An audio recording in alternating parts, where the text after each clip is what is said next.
ஐந்து கரத்தனை யானை முகத்தனை இந்தி நிளம்பிறை போலுமெய்த்தனை நந்தி மகந்தனை ஞான கொழுந்தினை குந்தியில் வைத்தடி போற்றுகின்றேனே. விக்கிலாம் பரதரம் விஷ்ணும் சசிவர்ணம் சதுர்புஜம் பிரசன்னவதனந்தியாய சர்வ விக்னோபசாந்தயே. திருச்சிற்றம்பலம். தேனமர் பொழில் கொள்ளாலே விளை சென்னல் துன்னி வளர் செம்பொன்னெங்கும் திகழ நான் முகநாதியாய பிரமாபுரத்தி மறைஞான ஞான முனிவன் தானொரு கோளும் நாளும் அடியாரை வந்து நலியாத வண்ணம் உரை செய் ஆன சொல் மாலையோதும் அடியார்கள் வானில் அரசாழ்வராணை நமதே. மன்னுத போதனையார்க்கு கவின் கண்மளவிடையார் உன்னுடைய மனக்கவலையொளினி உன்னுடன் பிறந்தான் முன்னமே முனியாகி இமையடைய தவம் முயன்றான் அன்னவனை இனி சூலை மடுத்தாழ்வம் வந்தருடே. சிற்றம்பலம். ஒன்றவன் தானே இரண்டவன் நின்னருள் நின்றனன் மூன்றினுள் நான் குணர்ந்தானைந்து வென்றனன் நாறு விரிந்தனன் எழும்பர் சென்றனன் தான் இருந்தான் உணர்ந்தட்டே. குரு பிரம்மா குரு விஷ்ணு குரு தேவோ மகேஸ்வர குரு சாட்சாத் பரபிரம்மம் தஸ்மை ஸ்ரீ குரவே நமக. தெளிவு குருவின் திருமேனி காண்டல் தெளிவு குருவின் திருநாமம் செப்பல் தெளிவு குருவின் திருவார்த்தை கேட்டல் தெளிவு குரு சிந்தித்தல் தானே. சிற்றம்பலம்.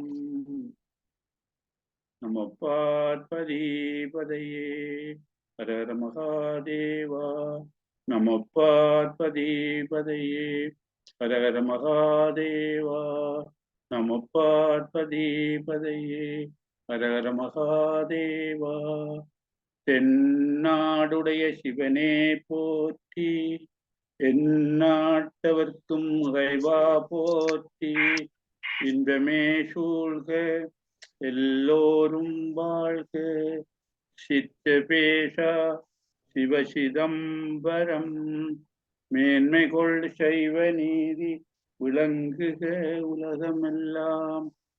எம்பெருமான் தில்லை அம்பல நடராஜரின் திருப்பாதார விந்தங்களை வீழ்ந்து பணிந்து வணங்கி திருவாவடுதுறை ஆதீன குருமுதல்வர் நமசிவாய மூர்த்திகளினதும் 24வது குருமகா சன்னிதானம் அவர்களினதும் பொன்னார் திருவடிகளை போற்றி பணிந்து வணங்கி இன்றைய நிகழ்வுக்கு வந்திருக்கும் உங்கள் அனைவரையும் அன்போடும் மகிழ்வோடும் வரவேற்று வணக்கத்தை கூறி நாங்கள் இன்றைய நிகழ்ச்சியை ஆரம்பிப்போம்.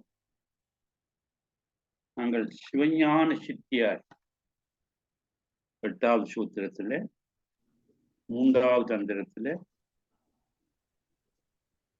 அதை பார்த்து கொண்டிருக்கின்றோம். உபாய நிட்டையினால் சாக்கிராதீதம் கூடினோர் இயல்புன்றது நாங்க பார்த்தோம். 287வது பாடல். சாக்கிரத்தே அதீதை புரிந்தவர்கள் உலகில் சர்வ சங்க நிவர்த்தி வந்த சகோதரர்கள் இவர்கள் பார்த்ததான் பார்வதி இம்மையிலே உயிரின் 10 அறத்து பரத்தை அடை பராபு சிவரன்றோ ஆக்ககுடி கவித்து அரசாண்ட அரசர்கள் அவையோர் அனுபவித்து அங்கு இருந்தினும் அகப்பற்று அற்றிருப்பர் நோக்கி இது புரியாதோ புறப்பற்றாலும் நுழைவர் புறப்பின் வினைகள் முங்கிடாவே என்றால் வராது. அதாவது நாங்க பார்த்தனாங்க என்றால் எப்படி அரசாண்டவர்களாலும் சரி, இந்த பெண்களோடு கூடி இன்பத்தை அனுபவித்தாலும் சரி, அந்த இறை சிந்தனோடு இருந்தார்கள் என்றால் அவர்கள் மேலான நிலைக்கு இறைவனாண்டு வருவார்கள். இப்படி இவர்கள் இறை சிந்தனை இல்லாமல் அகப்பட்டு புறப்பட்டு அற்றிருந்தாலும் சிவசிந்தனை இல்லை என்று சொன்னால் அவர்கள் இறைவனை அடைய முடியாதுன்றதை அதில் பார்த்து நாங்கள் இதை பார்க்க வேண்டியது 288வது பாடல். அது 8வது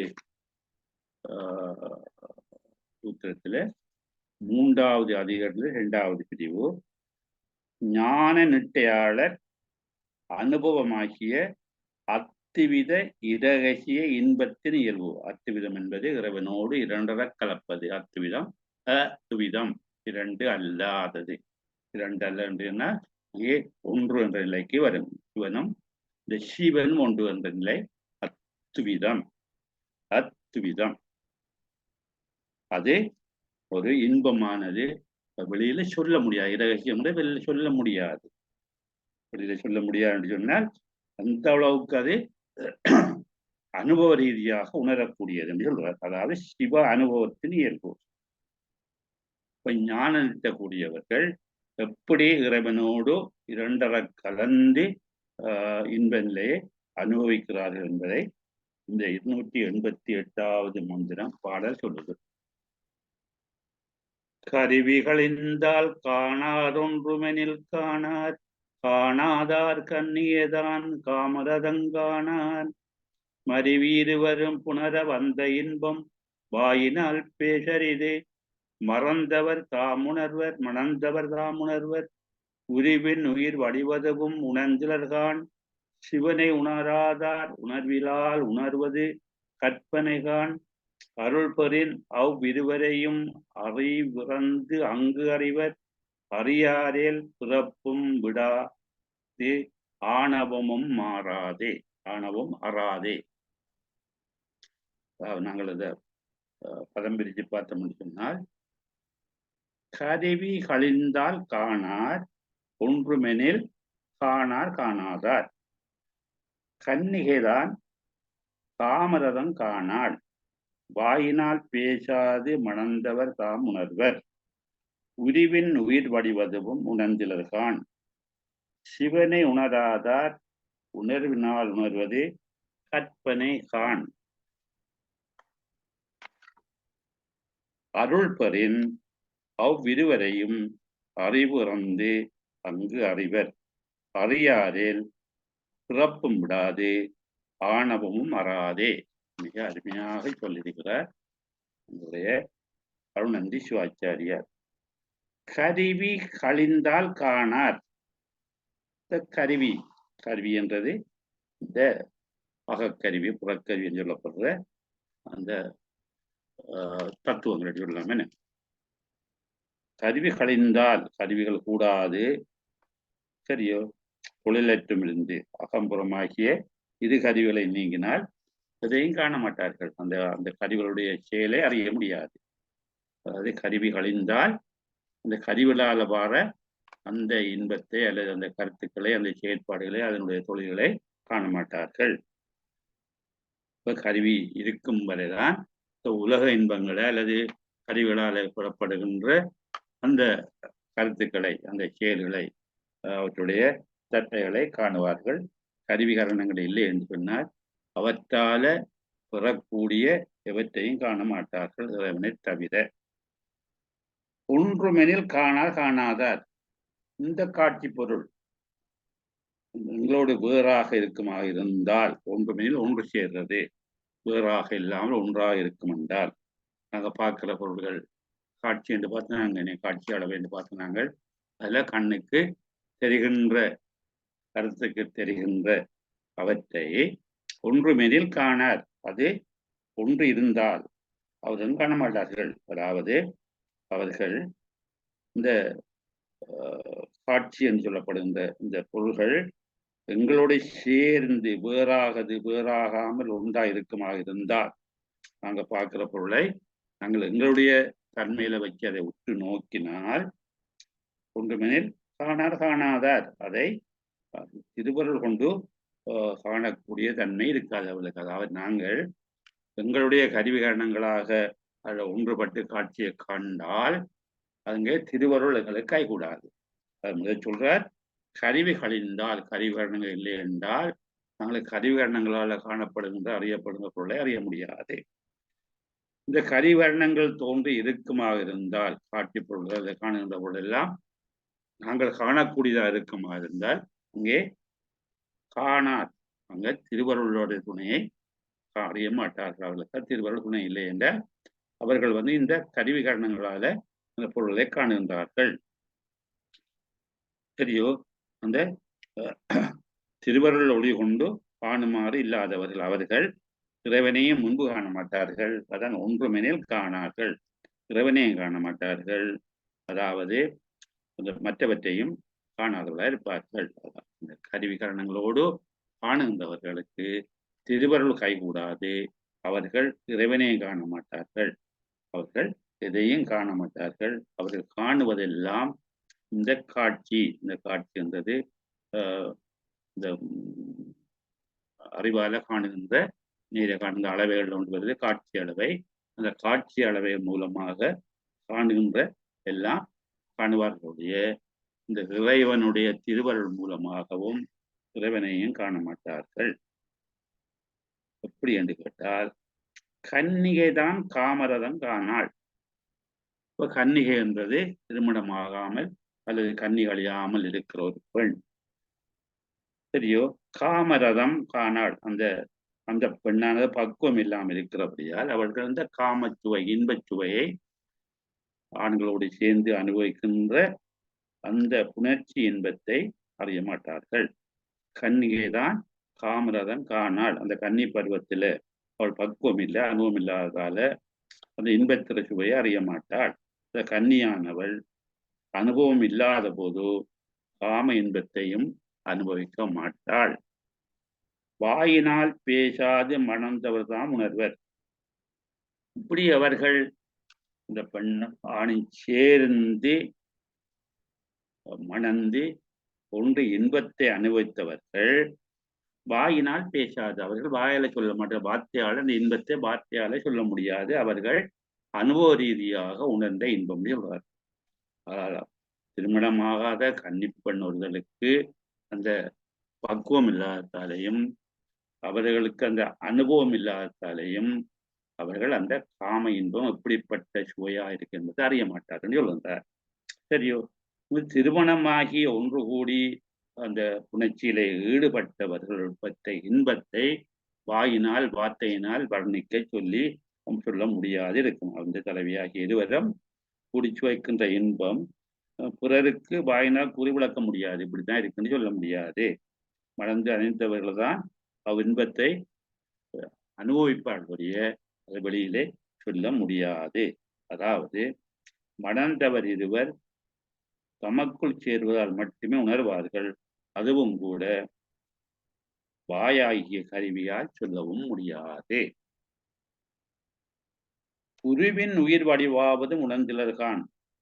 இந்த உடம்பில, உருவென்றது உடம்பு, உருவாக இருக்கிற உடம்பு, அதுல இந்த உயிரானது இந்த உடம்பில் ஒன்றுபட்டிருக்கும் உயிரையே எங்களுக்கு தெரியாது. உயிர் எங்க இந்த உடம்புல உயிர் இருக்குன்னு கேட்டால் ஓமன் சொல்லுவோம், எங்க இருக்குன்னு கேட்டால் அதை சொல்ல முடியாது. உருவின் உயிர் வடிவது உணர்ந்திலர்கான்.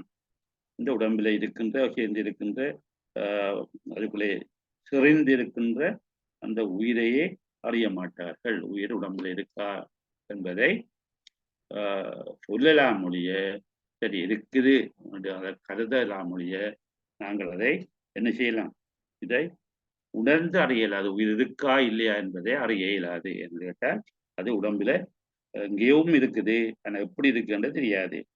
கருவிகளை அறிந்தவர்கள் அப்பொருளின் தன்மையை உணர்ந்தவர்களாக கூற முடியாது. இந்த உருவுல இருக்கிற உடம்போடு கூடி இருக்கிறவர்கள் இந்த உயிர் எப்படிப்பட்டது, எங்கே இருக்கிறது, என்ன மாதிரி இருக்கின்றதை அவங்களுக்கு அறிய முடியாது. ஞானிகள், அனுபவசாலிகள், விஷயம் அறிந்தவர்கள் சொன்னால் மட்டுமே அறியக்கூடியதாக இருக்கும். அதே போல சிவனை உணராதார் உணர்வினால் உணர்வது கற்பனை தான். அப்ப நாங்கள் இந்த உயிரை பற்றி, உடம்பில் இருக்கிற உயிரை பற்றி அறிய இல்லை. மற்றது ஆண் பெண் சேர்க்கையில் இருக்கின்ற அந்த இன்பத்தை திருமணமாகாத பெண்கள் அறிவதில்லை. அப்படி அவர்கள் ஆண்கள் பெண்கள் திருமணமாகி சேர்ந்தால் அந்த இன்பத்தை வெளியிலே சொல்வதில்லை. இதே போல சரியா இங்கே சிவனை உணராதவர் உணர்வினால் உணர்வது கற்பனை தான். இந்த உயிருக்கு உயிராகிய சிவனை நாங்க உயிரே அறிகிறோம் இல்லை, உயிருக்கு உயிராக இருக்கிற சிவனை, எல்லா உயிரிலையும் இறைவன் நீக்கமர நிறைந்திருக்கின்றான் என்ற உண்மையை உணர்ந்து இருந்தாலும் கூட அந்த உயிருக்கு உயிராகிய சிவத்தினால் அறிபவர் முழுதும் அறிந்தவர்கள். அது அப்படி அறியாதவர்கள் இந்த சிவனை எப்படிப்பட்டவர், சிவன் எங்கும் உள்ளவர் எங்கும் உள்ளவர், எல்லாம் அறிவர் எல்லாம் வல்லவர் என்ற நிலையை உணர்ந்தவர்கள், அவன் எங்கும் வியாபமா இருக்கிறான் என்பதை உணர்ந்தவர்கள், அந்த வெந்நீரில சூடு எப்படி கலந்திருக்கிறோ அப்படி எங்கும் பிரவாகித்து இருப்பவன் என்பதை உணர்ந்தவர்கள் மட்டும்தான் சிவனை அறிய முடியும். அப்படி அதை உணராதவர்கள் சரியா அவர்கள் உணர்ந்தார் என்று சொல்லலாம். வெறும் பேச்சு, வெறும் கற்பனை, சரியா கற்பனை என்றால் சும்மா நாங்கள் எழுந்த மாதிரி சொல்றதா இருக்கும், வெறும் கற்பனையாகும். பேரின்ப வடிவாகிய சிவனை உணர்வினால் உணர்வது என்பது வீண் கற்பனை மொழியாகும். அவனை அந்த இறை இன்பத்தை அனுபவித்தே அறிய வேண்டும். இங்கேயும் அங்கு ஆண் பெண் உறவில் வார இன்பத்தை அனுபவித்து அறிவது போல இறை இன்பத்தை, இறைவனோடு சேர்ந்திருக்கிற இன்பத்தை அனுபவித்தான் அறிய வேண்டும் ஒழிய சும்மா சொல்லி அறிய முடியாது. அதெல்லாம் வெறும் கற்பனையாக முடியுள்ளார்.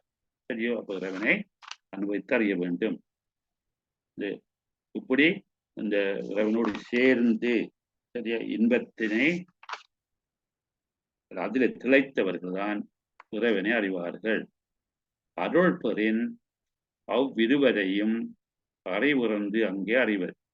இந்த திருவருள் பெற்றால் நாம் இது சொன்னாங்க, எந்த விஷயத்தையும் அறிவதற்கு குரு வேண்டும்.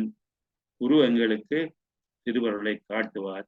அந்த திருவருள் மூலம் நாங்கள் இறைவனை அறியலாம். அப்ப எல்லாத்துக்கும் குருவும் திருவருளும் தேவை. இருவரையும் அறிவு இறந்து அங்கு அறிவர். இந்த திருவருள் கைவர பெற்ற போதுதான் சிவன் என்ற இருவரையும், சிவன் என்ற இருவரையும், சிவன் சிவத்தை அறியும்.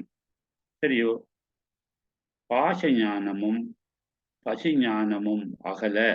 இந்த பாச ஞானம் என்றது உலகியல் இன்பங்களோடு சேர்ந்து திளைத்து அதை அனுபவிக்கின்ற அந்த உலகியல் அல்ல லௌகிக தன்மையை நாங்கள் பாச ஞானம் என்று சொல்லுவோம். சரியா, அடுத்தது பசி ஞானம் என்றது இந்த உயிரை பற்றி எல்லாம் நாங்கள் சொல்லத்தை மற்றவர்கள் கேட்க வேண்டும். எங்களை சொல்லை கேட்கவில்லை என்றால் அவருடன் நாங்கள் கோவிக்க வேண்டும். எங்களுடைய கருத்துக்களை நாங்கள் திணிக்க வழிகிட்டால் அது அங்கே என்ன வருகிறது, பசி ஞானம் வருகிறது. இப்ப நான் சொன்னதை அவர் கேட்கலை என்று சொன்னால் பிள்ளைகளோ அல்லது மனைவியோ அல்லது கணவனோ அல்லது மற்றவர்களோ சொல்வதை கேட்கல் என்று நாங்கள் நினைத்தால் அது ஆணவத்தில ஒரு நிலையாக சொல்லப்படும். அதுதான் பசி ஞானம் என்று சொல்லுவோம். எங்களுடைய கருத்தை அவர்கள் கேட்கலாம், கேட்கலாம் அப்படிலாம் சொல்லலாம், நாங்கள் சொல்லலாம் அப்படிலாம், அதை நாங்கள் திணிக்க வலிக்கிடும் போதோ அது எங்களுக்கு பசு ஞானமா இருக்கும். அப்ப நாங்கள் இறைவனை அறிய வேண்டும் என்று சொன்னால் நாங்கள் திருவருளை கைகூட திருவருடைய அந்த தன்மையை பெற வேண்டும். அப்படி இருந்தால் எங்களுக்கு இந்த சிவன் என்ற இருவரையும் இந்த பாச ஞானமும் பசு ஞானமும் அகலும் போது நாங்கள் அறிந்து கொள்ளலாம். சிவனை அறியறதுக்கு தடையா இருப்பது இந்த பாச ஞானமும். பாச ஞானம் வந்து உலகியல் ஆசை, உலகியல் இன்ப, உலகியல் பற்று. அந்த பற்று இருக்கும் வரைக்கும் அதான் திருவள்ளுவர் அடிக்கடி சொல்றது. கருத்தை நாங்கள் இல்லை பலரும் சொல்றது, பற்றுக பற்றத்தான் பற்றினை அப்பத்தை பற்றுக பற்று விடக்கு. பற்று என்பது எங்களுக்கு தேவைப்படும் அல்லது தேவைப்படாது. உலகியல் பற்றை விட்டு பற்றத்தான் பற்றினை பற்றுவது சரி என்று சொல்லி நாங்கள் வள்ளுவர் சொல்லுகிறார். அப்ப விட வேண்டியது உலகப்பற்று, பெற வேண்டியது இறைவனை பற்றி பிடிக்கின்றது. அதான் சொல்லுவார், அந்த பற்று இருக்க வேண்டும் ஒழிய ஆசை இருக்கக்கூடாது. அதான் ஆசை என்பது எங்களை அகல பாதாளத்தில் கொண்டே சேர்க்கக்கூடியது. ஆசை என்பது மிக மோசமான ஒன்று. அராகம் என்று சொல்லுவோம், விருப்பம் என்று சொல்லுவோம். அந்த ஆசையில பிடியில் அகப்பட்டால் எங்களுக்கு என்ன நடக்கும் என்றால் எதையும் செய்ய முடியாது. ஆசை நிறைவேறல் என்று சொன்னால் அது ஒரு பெரிய ஒரு கஷ்டமான துன்பமான ஒரு நிலை தரும். அதுக்காகத்தான் எங்களுடைய திருமூல நாயனர் சொல்லியிருக்கிறார், ஆசை அறிமின்கள், ஆசை அறிமின்கள், ஈசனோடாயினும் ஆசை அறிமின்கள். ஆசைப்படப்பட ஆய்வரும் துன்பங்கள் ஆசை விட விட ஆனந்தமாமே. ஆசை இல்லாமல் இருந்தால், எதிரையும் பற்று வைக்காமல் இருந்தால் எங்களுக்கு எந்த விதமான துன்பங்கள், துயரங்கள், கஷ்டங்கள் எதில் ஒன்றும் வராது. ஆசை இருக்கும் வரைக்கும் எங்களுக்கு துன்பங்கள் வந்து கொண்டே இருக்கும். அந்த கருத்தை இங்கே சொல்லுகின்றார். அதுதான் இங்கே இந்த பாச ஞானம் பச ஞானம் ரெண்டும் இருக்கும் வரைக்கும் இந்த சிவனானது சிவனை அறிய மாட்டாது. அறியாதேல் பிறப்பும் விடாது. அப்ப நாங்களும் சிவனை அறியல் என்று சொன்னால், இந்த சீவனானது இந்த உயிரானது சிவனை அறியல் என்று சொன்னால், சிறுவர்கள் கூடி சிவனை அறியக்கூடிய அந்த தன்மையை பெறவில்லை என்று சொன்னால் என்ன நடக்கும்? எங்களுக்கு சரியா பிறப்பு விடாது. எங்களுக்கு மீண்டும் மீண்டும் மீண்டும் மீண்டும் பிறப்பு என்று சொல்லுவோம். என்ன பிறவி பெருங்கடல் என்று சொல்லுவார்கள். அதை கடக்க முடியாது. அத்தோடு ஆணவமும் அறாதே. இந்த ஆணவம் என்பது நான் நான் நான், என்னுடைய சொல்லு, என்னுடைய கருத்து, என்னுடைய சொத்து, என்னுடைய பொருள், என்னுடைய மனைவி, என்னுடைய வீடு, என்னுடைய தொழில் என்று சொல்லி தன்னை முன்னிறுத்துகின்ற தன்முனைப்பு, தன்னுடைய ஞானத்தை பெரிதென்று கருதுகின்ற தற்போதம், இதுகள் இருக்குமாக இருந்தால் என்ன நடக்கும்? இந்த ஆணவமும் இருக்கும். அறாதே என்று சொல்றது அதாவது வலிமை குன்றாமல், அது ஆங்காரத்தோட இந்த பாம்பு வெட்டித்தனமாக வந்து சீறை கடிக்க வருவது போல இந்த ஆணவமும் எங்களை தீண்டிக் கொண்டே இருக்கும். அது அடித்து அதை கொஞ்சம் கட்டுப்படுத்தி வச்சிருந்தால் அடித்த பாம்பு மீண்டும் எழுவதற்கு கொஞ்சம் யோசிக்கும். அதே போல ஆணவமும் நாங்கள் கட்டுப்படுத்தி வச்சிருந்தால், அதை என்ன செய்யறது, வலி அடங்க செய்திருந்தால் அது அந்த தன்னை மேலெழும்பாது. ஆணவமும் நீங்க மாட்டாத கருத்தையும் சொல்லுவார். சரியோ? இது வந்து சிவசங்கிராந்தவாதிகள் பிரிவு எங்களுக்கு தெரியும். அவரை என்ன சொல்றார் என்றால், இந்த பசுகரணங்கள் சிவகரணமாக துண்ணிய சாக்கிரத்தை பெற்றார், அதன் மேலும் கரணம் கடந்த அதீதத்தை புரிவதற்கு அறிவு செல்லுமாறு யாங்கனம். இது சிவசங்கரவாதிகளுடைய கருத்து. இந்த பசுகரணங்களானது சிவகரணங்களாக இந்த உயிருடைய அறிவுகள், உயிரை பற்றிய சிந்தனை எல்லாத்தையும் நாங்கள் உயிருக்குரியதாக எடுக்காமல் சிவனுக்குரிய தன்மையாக நாங்கள் எடுத்தால் சரியோ, அவர்கள் இந்த இதனை செய்தால் இப்படியாக நாங்கள் சிவகரணமாக பெற்றால் அதீதத்தை கடந்த அறிவத்தை, கரணம் கடந்த அதீதத்தை பெறுவதற்கு அறிவு செல்லுமாறு யாங்கனம். இதே இக்கொள்கை மறக்கப்படுகிறது. 8ஆம் சூத்திரத்துல 3ஆம் அதிகரணம் மூலமா இது மறக்கப்படுகிறது.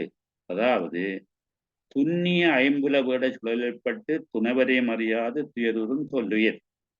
இது 8ஆம் சூத்திரத்துல நாங்கள் திரும்ப திரும்ப திரும்ப பார்த்தது. இந்த ஐம்புல வேடு என்று சொல்லப்படுகின்ற சரியா இந்த மெய்வாய் கண்முகு செவி, அதுல வார புலனின்பமாகிய ஐம்புலங்கள் சுவை ஒளி ஊறு ஓசை நாட்டம் என்ற இந்த சுழல்ல அகப்பட்டு துணைவரையும் அறியாது, தனக்கு ஒருவனையாயிருக்கின்ற சிவனையும் அறியாது துயருறும் தொல்லியர், நாங்கள் சரியான கஷ்டத்தை அனுபவிக்கிறோம். பழமையான அனாதியான உயிர் இந்த இதை அறியுது, அறியாமல் சரியா இந்த துணைவரையும் அறியாமல் அந்த ஐம்புல வீடருடைய அறிவுக்குள்ள உட்பட்டு துன்பப்படுகிறது என்று சொல்லுகின்றார். ஐம்புல வீடன் அயர்ந்து அவரை நீங்கிய பசிவாகும். சரியோ, நீங்கிய பசுவாகும் தலைவி. இப்ப அந்த பசுவானது சரி ஐம்புல வீடருடைய சொல்லப்பட்டு துன்பப்படுகின்ற ஒரு தலைவியாக இருக்கும். பதியாகும் துணைவரோடு கூடி அப்ப இந்த பசுவானது தலைவராகிய அந்த பசுவை இங்கே ஒரு பெண்ணாக உருவாயிட்டு இந்த உயிரானது தலைவன் தலைவி இந்த பாவம் பார்க்கிறோம், கணவன் மனைவி அந்த பாவம் பார்க்கிறது போல இங்கே உயிரானது ஒரு தலைவியாகவும் இந்த பதியானது இறைவன் துணைவராகவும் இருந்து அந்த கூடி அவனுடைய சேர்ந்து அந்த சிவனும் தானும் ஒத்த தன்மையை சிவமயமாக இருக்கிற தன்மையை சிவமான தன்மை இருக்கிற அந்த தன்மையை பெற்று அத்துவிதப்பட்டு அனுபவிக்கும் இன்பம் இரகசியமானதால் அதை சொல்ல முடியாது. அது பேரின்பம், அதை சொல்ல முடியாது என்றால் இந்த இறை இன்பம் அனுபவ ரீதியாக அனுபவித்து உணர்வதை உடைய வார்த்தையால சொல்லி விளங்கப்படுத்த முடியாது என்று சொல்லி அது இரகசியம் சொல்றார். அதற்கு உரைக்கப்பாலது அல்லதுன்னு சொல்றார், மற்றதற்கு சொல்ல முடியாதது என்று சொல்கிறார். இப்ப இங்கே சிவசங்கரவாதிகள் அதெல்லாம் சொல்லலாம் என்ற எழுதுவார்கள்.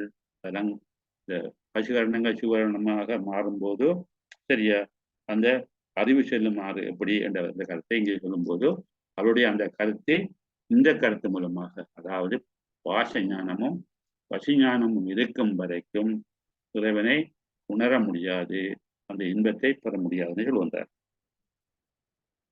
இதை பாருங்கோ, சில சொற்றொடர்களை பார்ப்போம். மருவி இருவரும் உணர வந்த இன்பம் வாயினால் பேசறிது. மருவி என்றால் சேர்ந்து, இருவரும் என்ற சொல்றது இந்த பெண்ணானவள் ஆணோடு சேர்ந்து இருக்கின்ற பருவம் அடையாதும் அடைந்தும் மனைவினை அனுபவம் இல்லாதும் இருக்கும் கன்னி பருவத்து பெண் காம இன்பத்தின் சுவை அறிய மாட்டாள். ஆதலாலும் மணந்தவர்களான தலைவனும் தலைவியும் கூடி புணர்ந்து சுவைக்கும் இன்பம் வாயினால் விளக்கி கூற முடியாது. இது போலவே முத்தி இன்பமும் அனுபவித்து உணரலாம் ஒழிய வார்த்தைகளால் கூற முடியாது. அப்ப கணவன் மனைவியில் சேர்ந்து அனுபவிக்கிற இன்பத்தை வார்த்தையால சொல்லி விவரிக்க முடியாது. அதே போல இந்த தலைவியாகிய உயிரும் தலைவனாகிய இறைவனும் ஒன்று சேர்ந்து அத்தியமாக கலந்திருக்கின்ற அந்த இன்பத்தை பேரின்பத்தை வார்த்தையால சொல்ல முடியாது, அது அனுபவ ரீதியாக சொல்லப்படும். இதுதான் திருமந்திரத்துல 2944 மந்திரத்துல திருமூலர் வடிவாய் சொல்லியிருக்கின்றார். முகத்தில் கண் கொண்டு காண்கின்ற முழல்கால். உங்களுக்கு முகத்திலாம் கண் இருக்குது சரியா, இந்த முகத்திலே கண்ணால அதாவது புறக்கண்ணால பார்க்கிற மூடர்களே, அகத்தில் கண் கொண்டு காண்பதே ஆனந்தம். நீங்கள் உள்ளுணர்வாக கண்ணால சரியா, உனக்கண் பாசம் உணராப்பதியை ஞான கண்ணில் சிந்த நாடி என்று சொல்கிறார். சரியோ, எங்களுக்கு மிகுந்த தேவை. அப்ப நாங்கள் புறக்கண்ணால நாங்கள் சிலதை பார்க்கிறோம் என்ன சரியோ. அப்ப புறக்கண்ணால பார்க்கிறது என்றால் வெளியால காண்பது ஒழிய அது சொல்றது காண்டல் அளவை காட்சி அளவை போல வெளியில பார்த்து கொண்டிருக்கிறோம். அகக்கொண்டு பார்ப்பதே ஆனந்தம். இறைவனை இறை உணர்வை உள்ளார்ந்த நிலையில மனதார நினைத்து அவனை காண்பது. அகத்தில் நாங்கள் அவனை நினைத்து நினைத்து அகத்தால உள்ளுக்குள்ள உருகி காண்பதுதான் இன்பம் என்று சொல்லுகின்றார். இதுக்குரிய உதாரணத்தை சொல்றார். மகளுக்கு தாய் தன் மணாளனோடு ஆடிய சுகத்தை சொல்லென்றால் சொல்லுமாறங்கனே. சரியா, மகள் வந்து கேட்கிறார், அம்மா நீங்களும் அப்பாவும் சேர்ந்து அனுபவித்த இன்பம் எப்படி இருக்குன்னு சொல்லமான்னு கேட்டால் தாய் எப்படி சொல்லுவாள்? சரியாதான், மகளுக்கு தாய் தன் மணாளனோடு, தாயானவள் தன்னுடைய தன்னுடைய கணவனோடு உறவாடின இன்பத்தை மகள்கிட்ட எப்படி சொல்லுவாள்? அவளுக்கு சொல்ல இயலாத, எல்லாம் அனுபவித்து படுகிற இன்பம். அதைத்தான் இங்கேயும் சொல்ல வர்றார். சரியோ, அந்த வாயினால் பேசறிது மடந்தவர் தாம் உணர்வர். வாயால சொல்லி பாத்தியால வர்ணிக்க முடியாது இந்த ஆண் பெண் அந்த உறவில வார இன்பம். அதே போல இறைவனாகிய அந்த தலைவனோடு இந்த உயிராகிய தலைவி சேர்ந்து அனுபவிக்கின்ற அந்த முத்தி இன்பத்தையும் வார்த்தையால வர்ணிக்க முடியாது என்பதுதான் இங்கே திருமூல 2944 மந்திரத்துல முகத்தில் கண் கொண்டு காண்கின்ற மூடர்கள் அகத்தில் கண் கொண்டு காண்பதே ஆனந்தம். மகளுக்கு தாய் தன் மணாளனோடு ஆடிய சுகத்தை என்றால் சொல்லுமாறு எங்கன்னு சொல்லி இங்கே அந்த கருத்தை சொல்லுங்கிறதை சொல்ல முடியாது. இதெல்லாம் அனுபவத்தில் வர உண்மையிலே அனுபவத்தை அறிய ஒழிய வெளியிலே சொல்லி விளங்கப்படுத்த முடியாது. அந்த கருத்தை கேட்டுள்ளதான் மறிவு இருவரும் உணர வந்த இன்பம் வாயினால் பேசறிது. கருவி கரணங்களால் காணார் ஒன்றுமெனில் காணார். இந்த முத்தி இன்பம் இந்த கேவலத்தாலும், கேவலம் என்றது ஆணவத்தோடு கூடியிருக்கிறதையாலும், சகலத்தாலும், சகலம் என்றது ஆணவம் கண்மை மாய என்ற தன்மையாலும், அளவைகளால காட்சி அளவை கருதல் அளவை என்று சொல்லப்படுகிறது, அதையும் சரியா அறிய முடியாது. சரியா இறைவனை முத்தி இன்பத்தை இப்படி இந்த அளவைகளால் காண முடியாது. சரியோ இந்த கேவலம் சகலத்தாலையும் காண முடியாது. தத்துவ தாத்திவங்களாலும் காண முடியாது. இந்த 36 தத்துவங்களையும் உங்களுக்கு தெரியும். 36 தத்துவங்கள் ஆன்ம தத்துவம் 24, வித்தியா தத்துவம் 7, சிவ தத்துவம் 5 சொல்லப்படுகிற 36 தத்துவங்களையும் இந்த தத்துவங்களின் உட்கூறுகளாக விளங்குகின்ற தாத்விகங்கள் 60 தாத்விகங்கள் இதனாலையும் காண முடியாது. என்னத்தை இந்த முத்தி இன்பத்தை இந்த கேவலத்துல ஆணவத்தோடு குடிக்கிற நிலையும் காண முடியாது. ஆணவம் கர்மம் மாயத்தோடு சேர்ந்து அறியாது முடியலாது. இந்த அளவில் சொல்லப்படுற காட்சி அளவை கருதல் அளவை ஒரே அளவையால காண முடியாது. இந்த தத்துவங்களால காண முடியாது. தாத்துவங்களாலும் காண முடியாது. அது அனுபவ உணர்வு. அது அனுபவித்துத்தான் பார்க்க வேண்டும் ஒழிய இறைவனோடு சேர்ந்து இருக்கின்ற அதான் நாங்கள் பதிஞானம் அல்லது சிவஞானம் என்று சொல்றோம். என்ன கேட்டல் சிந்தித்து தெளிதல் நிலையில வருவது ஞானம். அந்த ஞானத்தை அனுபவித்து உணரும் போது அது பதிஞானமாக்குகின்றது. அந்த அனுபவம் முடிவுதான் வெளியிலே சொல்ல முடியாத பரம ரகசியம் சொல்கிறார்கள். கருவிகரணங்களோ காணாதார் ஒன்றுமே காணார். அவர்கள் காண முடியாது. அதில் காணாதவர்கள் ஒன்றையுமே காண முடியாது. அவர்கள் அனுபவத்தைத்தான் காண முடிய வேண்டும்.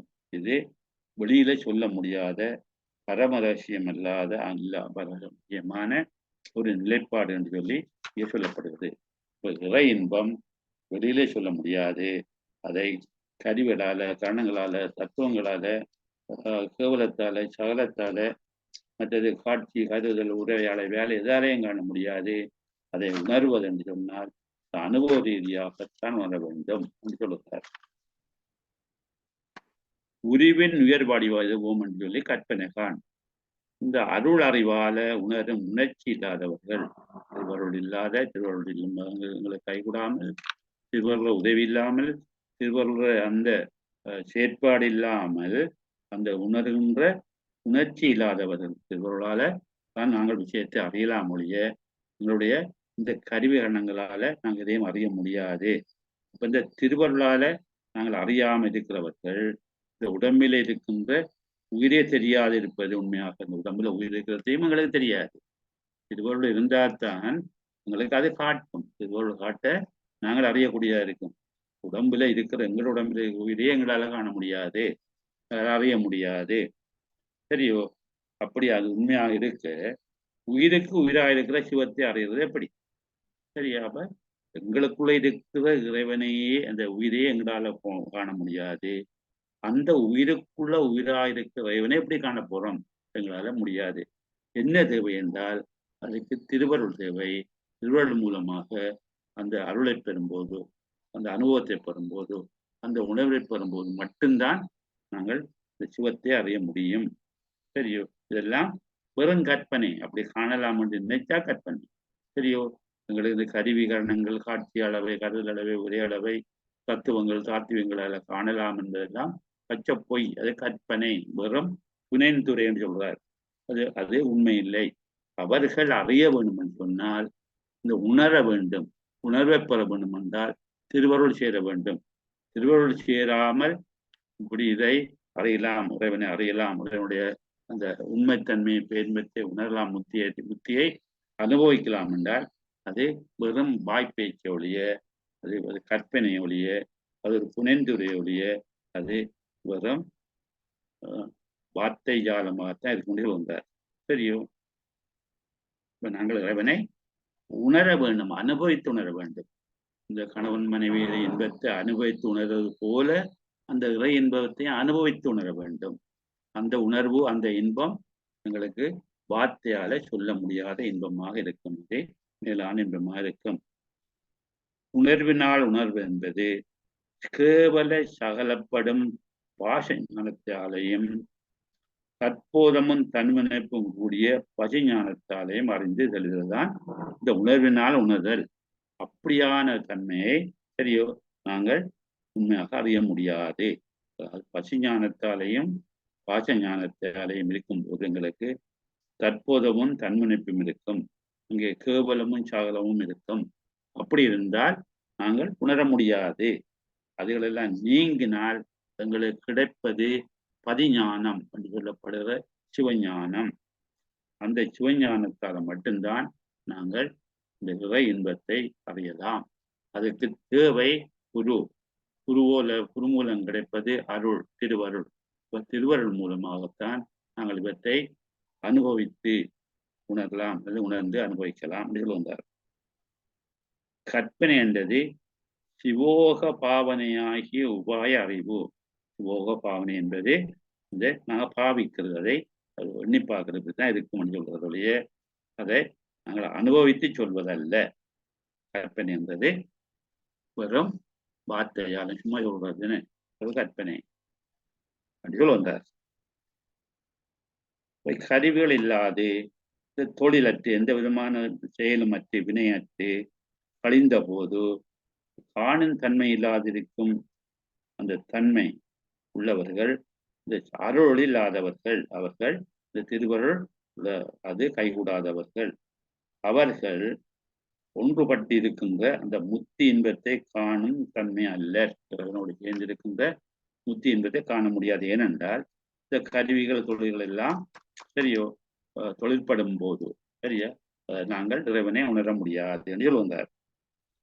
காம இன்பம் கண்ணுக்கு தெரியாதது போலவும் சரியோ சேர்க்கை இன்பம் மனவாதர்களுக்கு தெரியாதது போலவும், மனவாதர் என்பது திருமணம் செய்யாது உறவாடல்களுக்கு தெரியாது போலவும், இந்த உடம்பில செறிந்து இயங்கும் உயிரை உணர்ந்து அறிய மாட்டாத தன்மை இருக்கின்றது. அருளுணர்வு இல்லாதவர்கள் உயிருக்கு உயிராய் நிற்கும் சிவத்தை தம் உணர்வினால் உணர்தல் கூடும் என்பது கற்பனை மொழி. எங்களுக்கு அதெல்லாம் வெறும் வார்த்தையாலம் இறைவனை நாங்கள் கருவி கரணங்களால் அறியலாம் என்பது அது பச்சை போய் அப்படின்ற மாதிரி அதை அப்படி காண முடியாது. அதை நாங்கள் அனுபவ ரீதியாகத்தான் அறியணும். கருவிகளாலேயும் வினையாலேயும் இந்த நாங்கள் ஏற்கனவே சொன்ன கேவல சகல பாசஞானம் தற்போது இருக்கின்ற பசஞானத்தாலையும் காண முடியாது.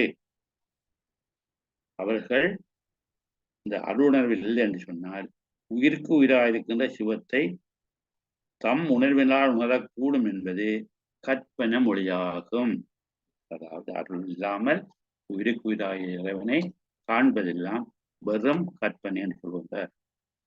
திருவருளால் பாச பசிஞானங்கள் அகல மெய் அறிவால் பரிஞானத்தால் சிவனையும் அறிவதற்கொண்டு ஏனையோருக்கும் பிறவியும் மலமாசும் ஆணமும் நீங்காது.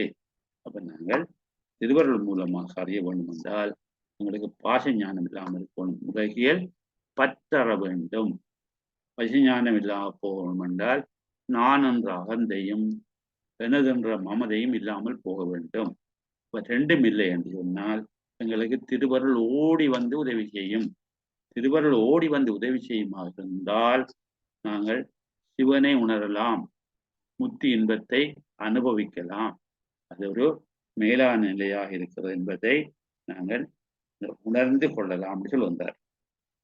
தோத்து பார்க்கும்போது கருவிகள் நீங்க பெற்றார் அகக்கருவி புறக்கருவி ஆகிய இது கருவிகளின் உதவியும், கருவிகள் நீங்க பெற்றார் அகக்கருவி புறக்கருவி ஆகிய இது கருவிகளின் உதவியும் ஒளிதலில் அது இல்லாம போனால் ஒன்றையும் அறிய முடியாதென்றால்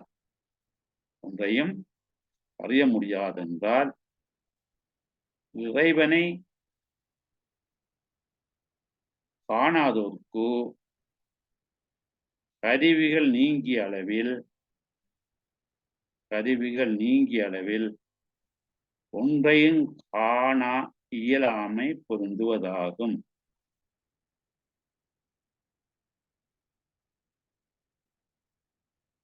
கருவிகள் நீங்கிய அளவில் ஒன்றையும் காண இயலாமை பொருந்துவதாகும்.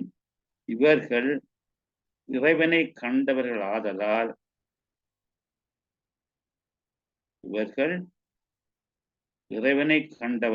ஆதலால் அவன் வழங்கி அருளும் ஞானத்தால்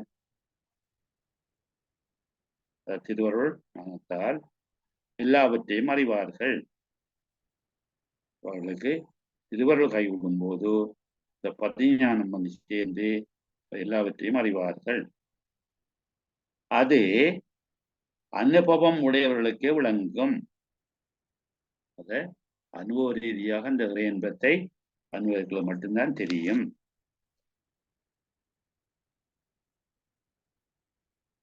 அதனை பிறர் அறியாமை எங்களை போல இந்த பாசஞானத்தாலையும் பசுஞானத்தாலையும் கட்டுண்டு கிடக்கிறவர்களுக்கு அதை அறிய முடியாது. அதுக்குரிய உதாரணம் என்னென்று கேட்டால், கன்னிப்பெண் ஒருத்தி காம இன்பத்தை அறியாது போன்றதாகும். கன்னிப்பெண் ஒருத்தி காம இன்பத்தை அறியாதது போன்றதாகும். தலைவனும்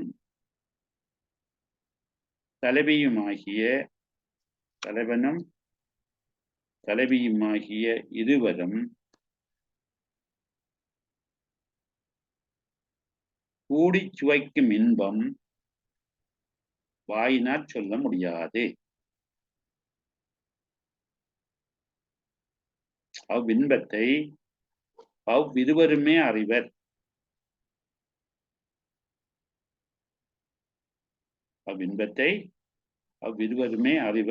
அதுபோன்றே முத்தி நிலையில் உள்ளவர்கள் இறைவனோடு இயைந்து பெற்ற இன்பத்தை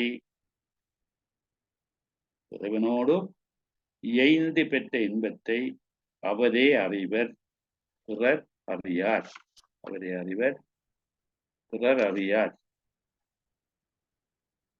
உடல் முதலிய கருவிகளின் தத்துவங்கள் சாத்தியங்கள் தான் உடல் முதலிய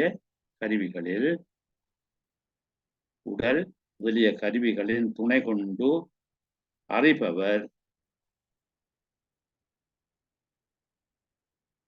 உடல் முதலிய கருவிகளின் தத்துவங்கள் சாத்தியங்களும் துணை கொண்டு அறிபவர் உலகியல் பொருள்களை அறிவாரே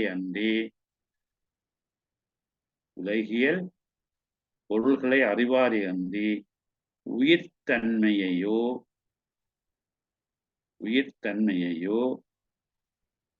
அவ்வுயிராக விளங்கும்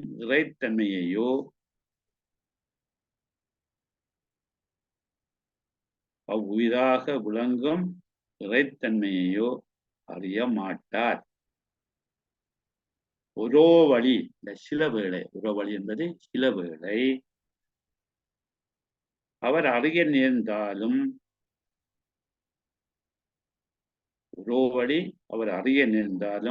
அது கற்பனையே. அது வெறும் ஒரு வார்த்தை பிரயோகமாக தான் இருக்கும். ஆதலால் உயிரையும் இறைவனையும் அறியும் இறைஞானம்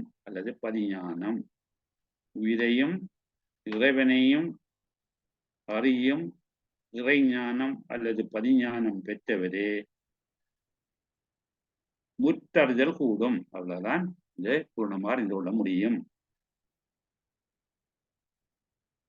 அவ்வாறு அறியாதவருக்கு வினை மாசி நீங்குவதும் இல்லை. அதாவது இந்த ஆணவமலை நீங்குவதும் இல்லை, வீட்டின்பம் கிட்டுவதும் இல்லை, முத்தியும் கிடைக்காது. வீட்டின்பம் கிட்டுவதும் இல்லை என்று சொல்லி இங்கே தொகுத்து சொல்லப்படுகின்றது. இது கருவிகளிந்தால் காணாதொன்றுமெனில் காணார், காணாதார் கண்ணியதான் காமரதம் காணாள். மதிவி இருவரும் புனரபந்த இன்பம் வாயினால் பேசரிது மன்னந்தவர் தாமுணர்வர் உரிவின் உயிர் வடிவதும் உணர்ந்திரர்கான். சிவனை உணராதார் உணர்வினால் உணர்வது கற்பனைகான். அருள் பெறின் அவ்விருவரையும் அறிவுறந்து அங்கு அறிவர் அறியாரேல் பிறப்பும் விடாது ஆணவமும் மாறாதே என்று சொல்லி இங்கே இந்த 288வது பாடத்திலே குறிப்பிடப்படுகின்றது. அடுத்தது 289 8வது சூத்திரத்துல 3வது அதிகரணத்துல 3வது பகுதி ஞான நிட்டையாளர் பேராம் அத்துவித பரமுத்தி இயல்பு. ஞான நிட்டையாளர் பெறுகின்ற அத்திவித பரமுத்தி எப்படிப்பட்டது என்றதை இயல்புவர். அதாவது ஞான நிட்டை உடையவர்களை பெறுகின்ற வேறு எப்படி இருக்கும் என்று சொல்லி இங்கே 289வது பாடலை சொல்கின்றார். பன்னிறங்கள் அவை காட்டும் படிக போல் உள்ளம் பல குளங்கள் நிறங்காட்டும் பரிசு பார்த்துட்டு இந்நிறங்கள் எந்நிறம் என்று அன்றத அதன் ஒளிந்து நிறங்கள் தங்கள் அருணினால் எந்நிறங்கள் வேறாய் பொய்நிற ஐம்புல நிறங்கள் பொய்யென மெய்கண்டான் பொழிந்திடுவர் சிவத்தினோடும் போதான் பின்னை முன் நிறைநீர் சிறைமுறிய முடுகியோடி முன்னீர் சேர்ந்து அந்நீராய் பின்னீங்கா முறை போல என்று சொல்லி இதை சேர்த்து சொல்லப்பட்டதை நாங்கள் பதம் பிரித்து பார்க்கிறோம். கண்டுபிடிச்சு பார்க்கிறது. பன்னிறங்கள் அவை காட்டும் படிகம் போல உள்ளம் பல புலன்களின் நிறங்காட்டும் பரிசு பார்த்துட்டு இந்நிறங்கள் எந்நிறம் அன்று தன் தன் எழில்நிறம் கண்டு அருளினால் இந்நிறத்தின் வேறாய் பொய் நிற ஐம்புல நிறங்கள் பொய்யென மெய்கண்டான் பொருந்தெடுவன் சிவத்தினோடும் போதான் பின்னை முன் நிறைநீர் பால் செல்லாது திரை முறிய முடுகி முன்னீர் சேர்ந்து அந்நீராய் பின் நீங்கா நிறை போல் வடிவான ஒரு பாடல். படிகம் என்பது இந்த படிகக்கல் என்று தானே சரியோ? அந்த பளிங்குக்கல் அதுக்குள்ள என்னத்தை வச்சாலும் என்ன நிறத்தை வச்சாலும் அந்த நிறத்தை தான் காட்டும். சிவப்பை வச்சால் அதுக்குள்ள அந்த படிக கல்லுக்குள்ள அதுக்குள்ள சிவப்பு வச்சா சிவத்த நிறத்தை காட்டும், பச்சை வச்சா பச்சத்தை காட்டும், நீளத்தை வச்சா நீளம் காட்டும். அதை கண்டு புதிய நிறம் வந்து சாதாரண நிறம். ஆனால் அங்கே சேருகின்ற இந்த பொருட்களின் நிறத்தை அது காட்டும். அதான் பன்னிறங்கள பலவிதமான நிறங்களை அந்த நிறங்களை காட்டுகின்ற படிகம் போல தன்னை சேர்ந்த பல நிறங்களின் இயல்புதான் தனது இயல்பாக அவை காட்டும். பன்னிறங்கள் அவை காட்டும் படிகம் போல அதுக்குள்ளே வைக்க நிறங்கள் தான் பன்னிறம் போல அது காட்டும். சரியோ? தன்னிடம் நெருங்கியவற்றின் பலவித நிறங்களையும் இந்த பளிங்கு காட்டும். அதே பளிங்கின் உண்மையான நிறம் அல்ல. அதுபோல உள்ளம் பல புலன்களின் நிறங்காட்டும் பரிசு பார்த்துட்டு இப்ப நாங்க பளிங்குக்கு முன்னுக்கு நிறத்தை வைத்தால் அது அந்த நிறத்தை அந்த பளிங்கு நிறத்தை காட்டும். ஆனால் உண்மையில அந்த நிறங்கள் அந்த பளிங்கு கல்லடி அந்த படிகத்துடன் நிறம் அல்ல. இதே போலதான் உள்ளமானது, இந்த உள்ளம் என்பது இந்த மனமானது பல புலன்களின் நிறங்காட்டும் பரிசு பார்த்துட்டு இந்த பல கருவிகரணங்கள் எல்லாம் உடம்புல சேரும் போது அந்த படிகக்கல்ல எப்படி அந்த நிறங்கள் சேர்ந்து அந்த நிறத்தை காட்டுகின்றதோ அதே போல இந்த கருவிகரணங்களுடைய தன்மையை இந்த உள்ளம் காட்டும், இந்த உயிர் காட்டும். எனவே தன்னுடைய இயல்பாக காட்டும். இந்த மனமானது இந்த புலன்களின் தன்மையை தான் காட்டும். படிகம் இந்த நிறங்களின் தன்மையை காட்டுவது போல இந்த மனமானது, இந்த உள்ளமானது, இந்த உயிரானது இந்த புலன்களின் கருவிகரணங்களின் பயப்பட்டு அவற்றையே தன்னுடைய தன்மை என்று காட்டும். அதான் உள்ளம் பல புலன்களின் நிறங்காட்டும் பரிசு பார்த்துட்டு இதை நாங்கள் அதை பார்த்துட்டு அதை கண்டுகள் அந்த மேல அந்தத்தை காட்டி இப்படித்தான் இருக்கும் இடத்தை நாங்கள் அறிந்து இந்நிறங்கள் எந்நிறம் அன்று தன் தன் எழுநிறங்கண்டு அருளினால் இந்த கருவியினால இந்த நிறங்கள் இப்படி கருவிகளால பார்க்கிற இந்த நிறங்களை இந்த தன்மைகளை கருவிகளுடைய செயல்பாடுகள் தான் தன்னுடைய செயல் என்று நினைக்கிற தன்மையை சரியோ நிறம் அன்று இது என்னுடைய நிறம் அல்ல, என்னுடைய எண்ணம் அல்ல, என்னுடைய தன்மை அல்ல, என்னுடைய செயல் அல்ல, என்னுடைய காட்சி அல்ல என்று தன் தன் எழுநிறங்கண்டு அருளினால் இந்த கருவிகளால அழுந்தி நின்று சரியோ இது எனது இயல்புகள் அல்ல என்று நாங்கள் அறிகிறதுக்கு உரிய காரணம் என்றால் திருவருள். இப்ப திருவருள் கைகூடும் போதோ இந்த சேட்டைகள் இந்த கருவிகரணங்களுடைய சேட்டைகள் அந்த தன்மைகள் எல்லாம் இல்லாம போகும். எப்படி என்றால் அந்த படிகத்துக்களை வச்ச நாங்கள் அந்த நிறங்களை அப்புறப்படுத்தும் போதோ அங்கே இந்த படிகத்துல இயல்பா நிறத்தை காணலாம். அதே போல இந்த உயிரிலே சேர்ந்திருக்கின்ற கருவிகரணங்களுடைய தன்மையை நாங்கள் அகற்றும் போதோ திருவருளால அதை வெளியே எடுக்கும் போதோ அந்த உயிருடைய உண்மையான சிறப்புத்தன்மை விளங்கும். உயிர் உண்மையாக இறைவனை அடையக்கூடிய தன்மையை பெற்றிருக்கும். கருவிகரணங்கள் அதில் சேர்ந்து மயங்கி அந்த அவத்தின் வடிவாக இருக்கிற தன்மையை இந்த உயிர் நீங்க வேண்டும் என்றால் திருவருள் துணை தேவை.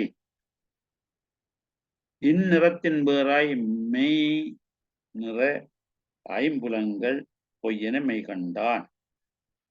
இந்த சிறப்புக்கு வேறாக இப்படியான இந்த நிறங்கள் என்று சொல்லப்படுகின்ற இந்த கருவிகரணங்களுடைய தன்மைக்கு வேறாக பொய் நிற ஐம்புலன்கள் சரி உண்மையான உயிருடைய உண்மையான தன்மைக்கு சிறப்புக்கு உயிர் எந்த விதமான கருவிகரணங்களுடைய அழுத்தத்துக்கு உட்படாமல் தனித்திருக்கின்ற சிறப்புத்தன்மைக்கு முரணாக இருக்கின்றது இந்த ஐம்புலன்கள். இந்த ஐம்புலன்கள் சொல்லப்படுகின்ற ஐம்பொறிகளால் கிடைக்கின்ற அந்த ஐம்புலங்களால் வர தன்மைகள் அவையெல்லாம் இந்த உயிர் என்ன செய்யும் திருவருள துணையால் இது பொய் என்று அறியும்.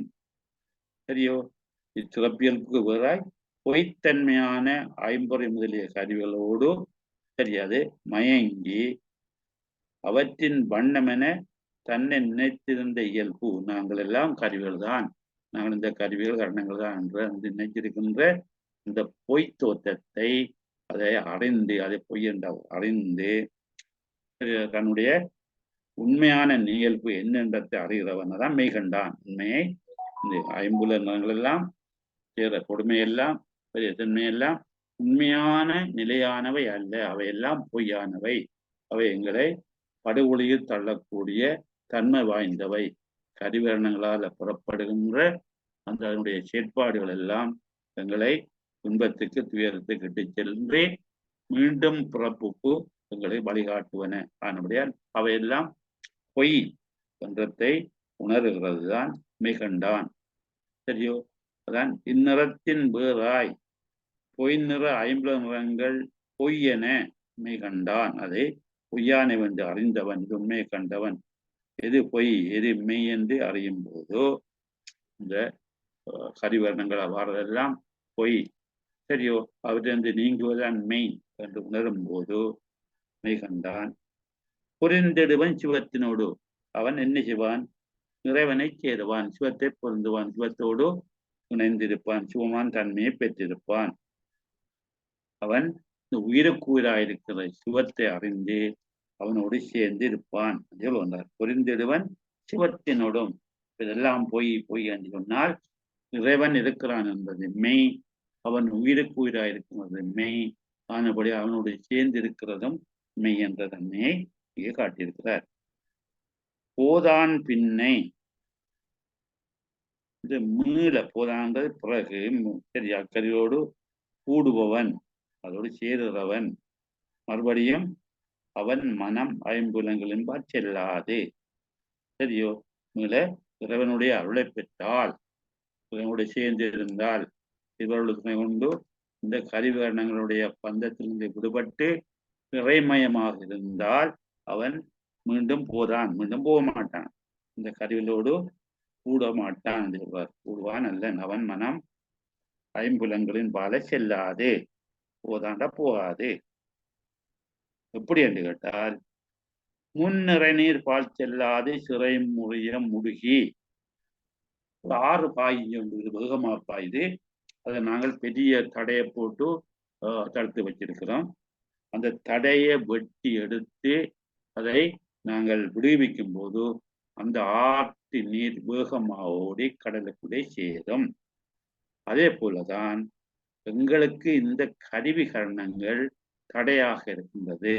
இந்த கருவிகரணங்களை வெட்டி எடுத்து எறியும் போது இந்த திருவருள் ஆற்றல் என்ன செய்யும்? பிரவாகிக்கும். பிரவாகித்து இறைவனோடு சேர்க்கும்.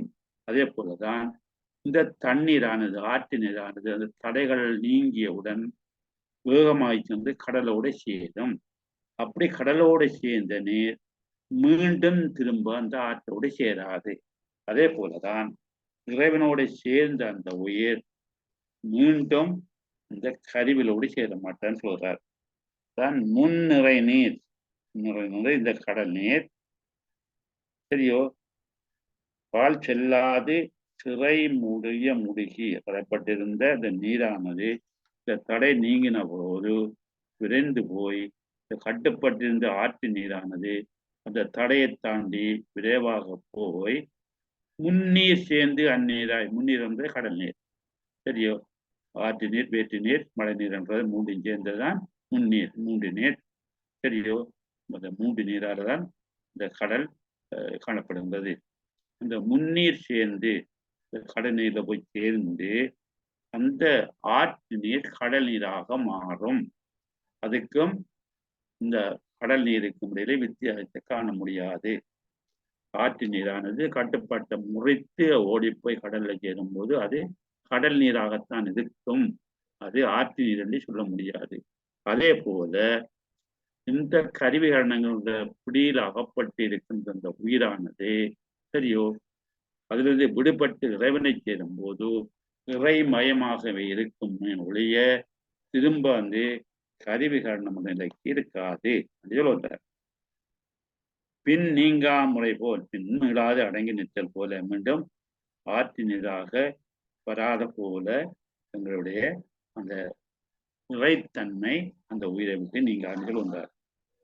இந்த செய்யுளானது ஐம்புல வேடரின் அயர்ந்து அவர் வசமாய் துணைவரை மறியாது நின்ற உயிர் தான் அவர்களின் வேறு என்று தனது மெய்நிலையினை கண்டபோது துணைவனாகிய சிவனோடும் அத்திவித கலப்புற்று மீண்டும் ஐம்புல வேடர் வசப்பட்டு வருந்துவம் தன்மை இன்றி ஐக்கியப்பட்டு நிற்கும் பரமுத்தி இயல்பு இந்த உவமை மூலம் விளக்கியிருக்கிறது சொல்லி இந்த உதயாசிரியர் கருத்து தந்திருக்கிறார்.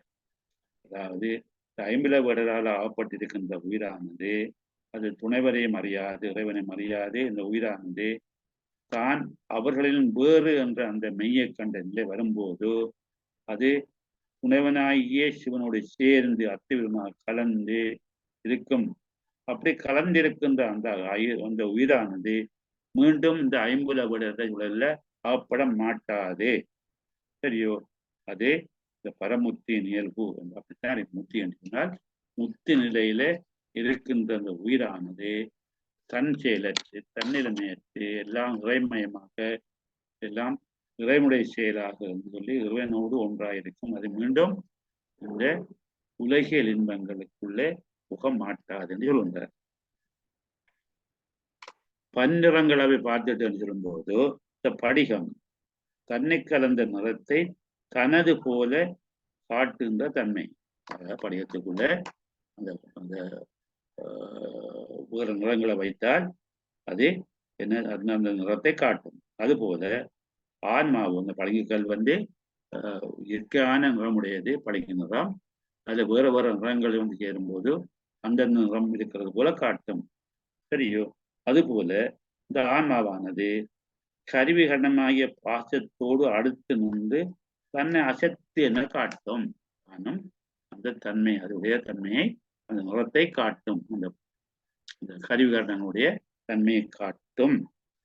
சிவத்தோடு அடுத்து நின்று தன்னை அசத்து எனவும், அதாவது பாசத்தோடு அடுத்து நின்று பாசம் எனவும், சரியோ, சிவத்தோடு அடுத்து நின்று அது தன்னை சிவமாகும் தன்மையாயும் இருக்கும். அப்ப சிவனோடு சேரும்போது சிவத்தை வரும். அதுதான் இந்த உயிரை சதசத்து என்று சொல்வார்கள். சதசத்து என்பது சத்து இறைவன், அசத்து இந்த கருவிகரணங்கள், சரியோ, சத்து அசத்தை சாராது. இந்த இறைவன் இந்த கருவிகரணங்களாக இருக்கின்ற இந்த சடப்பொருளை சேராது. அசத்து அறியாது. இந்த சடப்பொருள்கள் அதுக்கு அறிவில்லை என்றபடியால் அவை எவற்றையும் அறியாது. சத்து அசத்தை அறியாது. அங்கனிவை உயிர்த்தல் சதசத்தாம், உயிரானது அசத்து பக்கம் போகும்போது இயற்கையாக ஆரம்பத்திலே அது பாசத்தோட பற்றி இருக்கும். அது திருவருள் வந்து சேரும் போது பதியை சேரும். அது சார்ந்ததன் வண்ணமானது. சத்தை சேரும்போது சத்தாகவும் அசத்தை சேரும்போது அசத்தாகவும் இருக்கிறதால் உயிருக்கு ஒரு பெயர் சதசத்து, பெயர்றது சிதசித்தன்னு சொல்லுவார்கள். அப்படிப்பட்ட தன்மை இருக்கிறது. அப்ப இங்கே இந்த நிறங்கள் என்று சொல்லப்படுகின்ற அந்த ஐம்பொறைகள் ஐம்பொருளோடு சேர்ந்திருந்து அதன்படியாகவும் சிவத்தை அடையும் போது திருவருள் துணையோடு சிவத்தை அடையும் போது சிவமான் தன்மையாகவும் இருந்து பரமுத்தியில அது நிறைமயமாக இருக்கிற தன்மை இங்கே காட்டுகின்றார். இந்நிறங்கள் எந்நிறம் அன்று மெய்கண்டான் புரிந்திடுவன் சிவத்தினோடும் என்ற அந்த தொடரை பார்க்கும்போது இந்த ஐம்புலன்கள் கருவிகரணங்களோடு கூடி அவையே தான் என்று அறிந்திருந்த நிலைமை தனது உண்மை நிலை அன்று என குருவர்கள் கூட்டி உதவிய பதியான முயற்சியினால் உண்மையை தெரிந்தவன் மெய்கண்டான். குருவர்கள் மூலமாக திருவருடைய துணையோடு பதிஞான உண்மையை தெரிந்தவன் மெய்கண்டான் சிவசாயுச்சியமாகும் பரமுக்தியை அடைவான். அவனோடு இரண்டரை கலந்திருக்கின்ற அத்திவித முக்தியை அடைவான். அதாவது ஆன்மா தன்னை அடுத்த அல்லது தன்னை சேர்ந்த கருவிகளின் இயல்பே தனது இயல்பாக காட்டி நிற்கும். அது ஆன்மாவுடைய இயற்கை தன்மை. பதியோடு சேர முதல் பாசத்தோடு சேர்ந்திருக்கும். இத்தன்மையை அறிந்து இக்கருவிகள் தனது சொரூப இயல்பு அல்ல, தனது உண்மையான நிலை அல்ல என்றும், இவை தனக்கு அந்நியம், தனக்கு வேறானவை என்றும், பொய்ப்பொருளாய் அழிந்து போனவன் இதெல்லாம் நித்திய பொருள் அல்ல, அனத்தியமானவை என்றதை அறிந்தும் திருவள்ளுவனால் இவற்றின் உண்மையை அறிந்தவன், திருவள்ளுவனோட இந்த உண்மையை அறிகிறவன் சிவனை அடைவான். சிவனை அடைந்தவன் பின்னர் மீண்டும் அந்த படுகொலிக்கு போக மாட்டான், அந்த கருவிகரணங்களோடு சேர விரும்ப மாட்டான் என்று நம்ம இதை பார்க்கலாம். போத்து பார்க்கும்போது தன்னை அடுத்த பல நிறங்களின் இயல்பையே, தன்னை அடுத்த பல நிறங்களின் இயல்பையே தன் இயல்பாக காட்டி நிற்கும் பளிங்கு போல, தன் இயல்பாக காட்டி நிற்கும் பளிங்கு போல, அதை படிகம் போல உயிரும் தன்னை சேர்ந்த பல கருவிகளின் இயல்பை, தன்னை சேர்ந்த பல கருவிகளின் 36 தத்துவங்களை இங்கே பல சொல்ற கருவிகரணங்கள், இந்த தத்துவங்கள்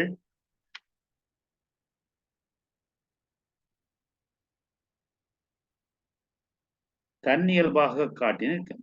பல கருவிகளின் இயல்பை தன் இயல்பாக காட்டி நிற்கும். இத்தன்மை அறிந்து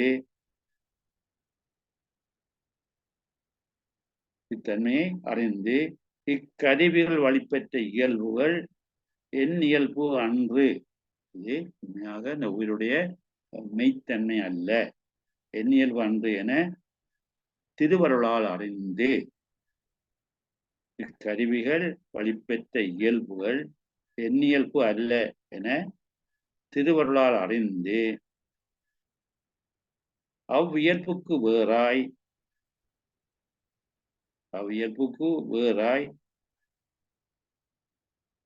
பொய்த்தன்மையதாய்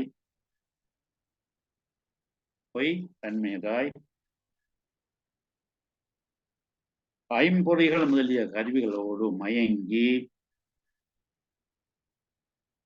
ஐம்பொறிகள் முதலிய கருவிகளோடு அதாவது 36 தத்துவங்களோடு மயங்கி அவற்றின் வசமாக இருந்த இயல்பு பொய் என்னும் பொய் என்னும் உண்மையை அறிந்தவன்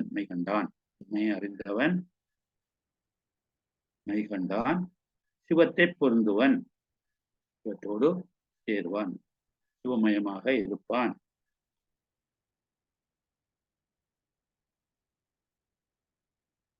அவ்வாறு பொருந்தாமை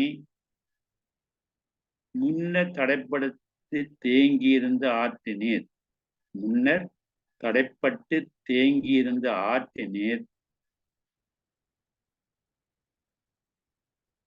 அத்தடை நீங்கிய வழி கடல் நீரை பொருந்தி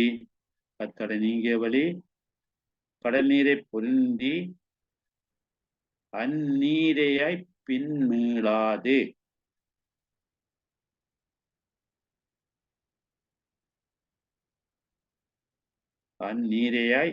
பின்மீளாது அக்கடல் நீராதல் போலாகும். அப்ப இந்த உயிரானது இந்த பற்றுக்கள பாசங்களுக்கு நீங்கி இறைவனை அடைந்து இறைமயமா இருக்கும் போது மீண்டும் அந்த பற்று பாசத்துக்கு போகாது. எப்படி என்றால் ஆற்று நீர் கடல்ல கலந்த போது மீண்டும் அதே ஆற்றுக்கு போகாதவாறு போல இங்கே உண்மையாக விளக்குகின்றார்.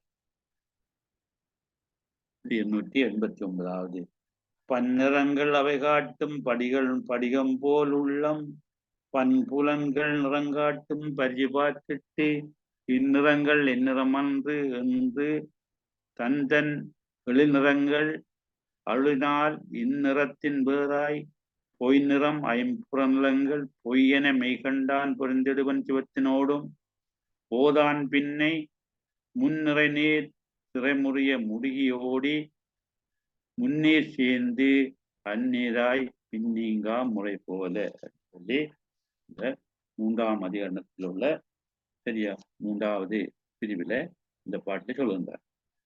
இப்ப நாங்க பார்க்க போறது இப்ப 8ஆம் சூத்திரத்துல 4வது அதிகரணம். 8ஆம் சூத்திரம் இருக்கிறோம்.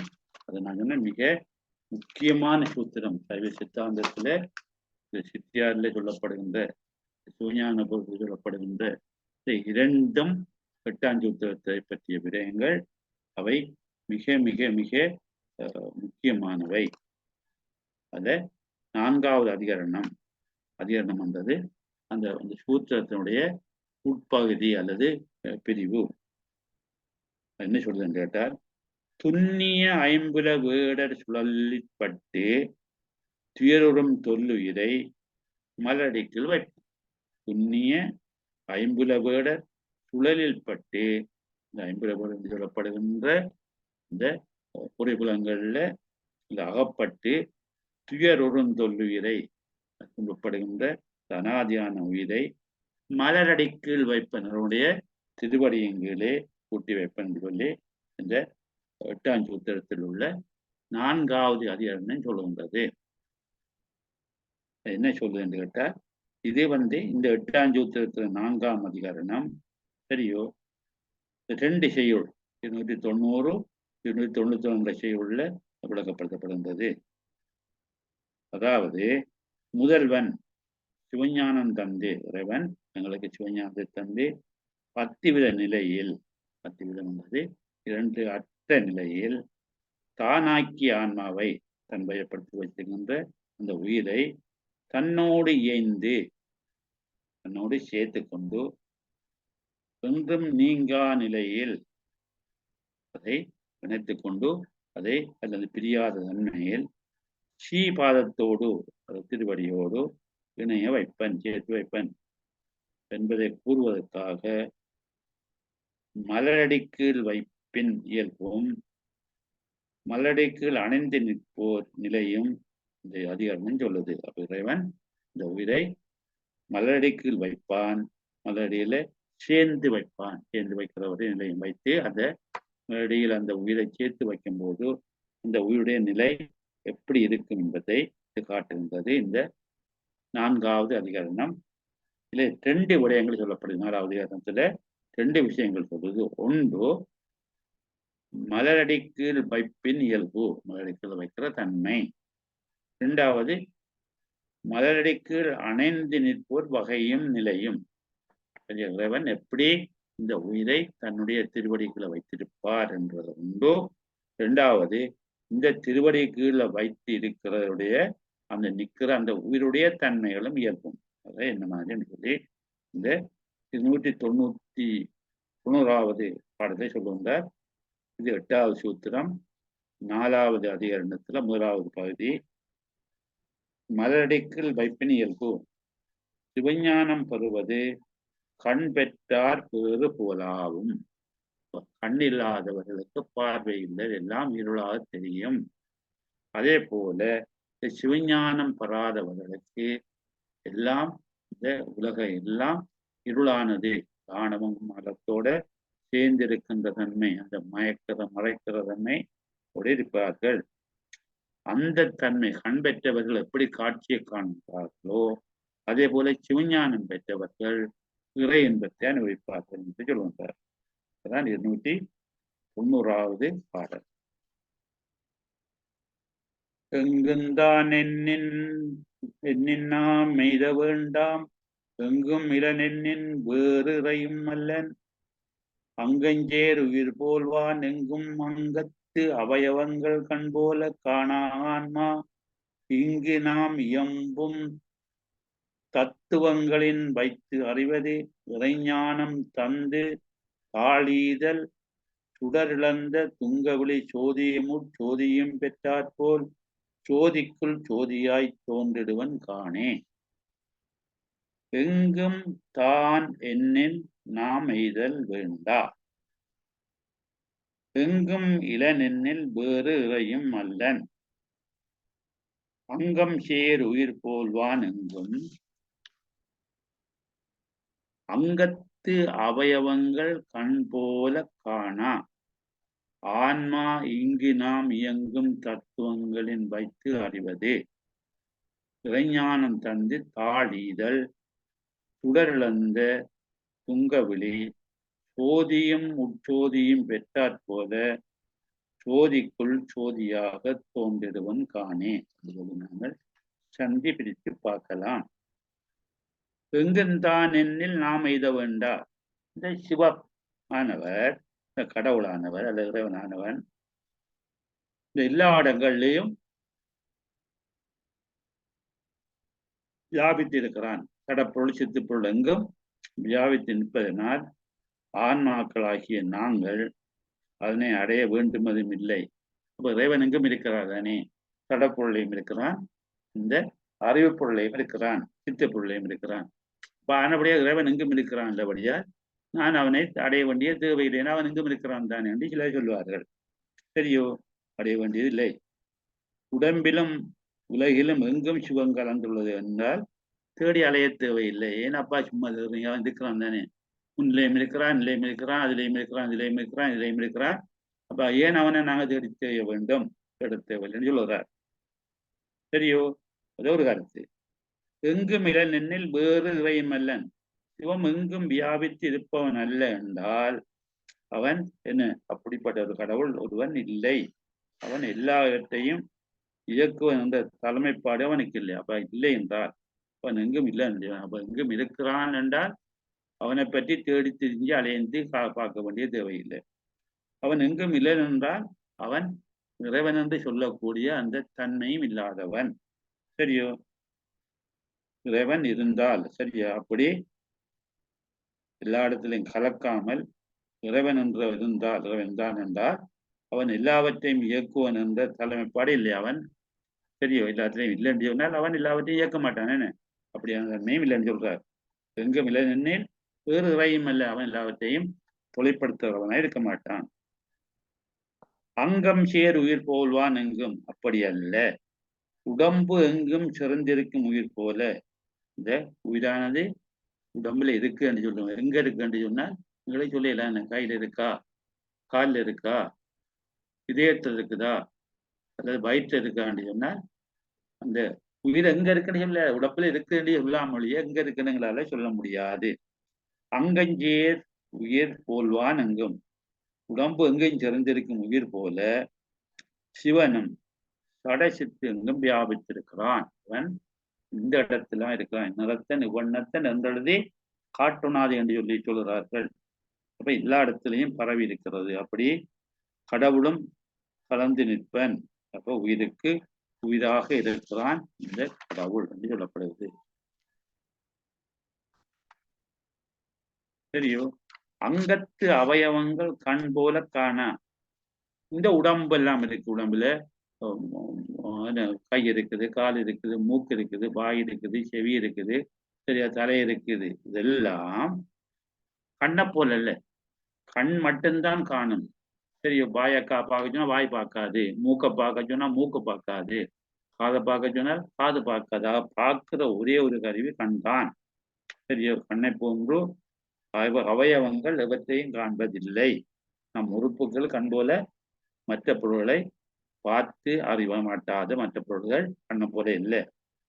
ஆன்மா எங்கு நாம் இயம்பும் தத்துவங்களின் வைத்து அறிவது. இந்த ஆன்மாவும் இந்த சகலத்துல நாங்கள் கூறிய தத்துவங்களும் வியாபித்து எல்லாத்தையும் சேர்த்து பசிஞானம் கொண்டு விரிவுந்து அறிவது. ஆன்மாவும் தத்துவங்களை துணையாக கொண்டுதான் எல்லாவற்றையும் அறியும். இப்ப எங்களுக்கு இந்த உடம்பானது சரியோ, உடம்புல இருக்கிற அவயங்களானவை சரியோ தாங்களாக எவற்றையும் அறிவதில்லை கண்ணை போல.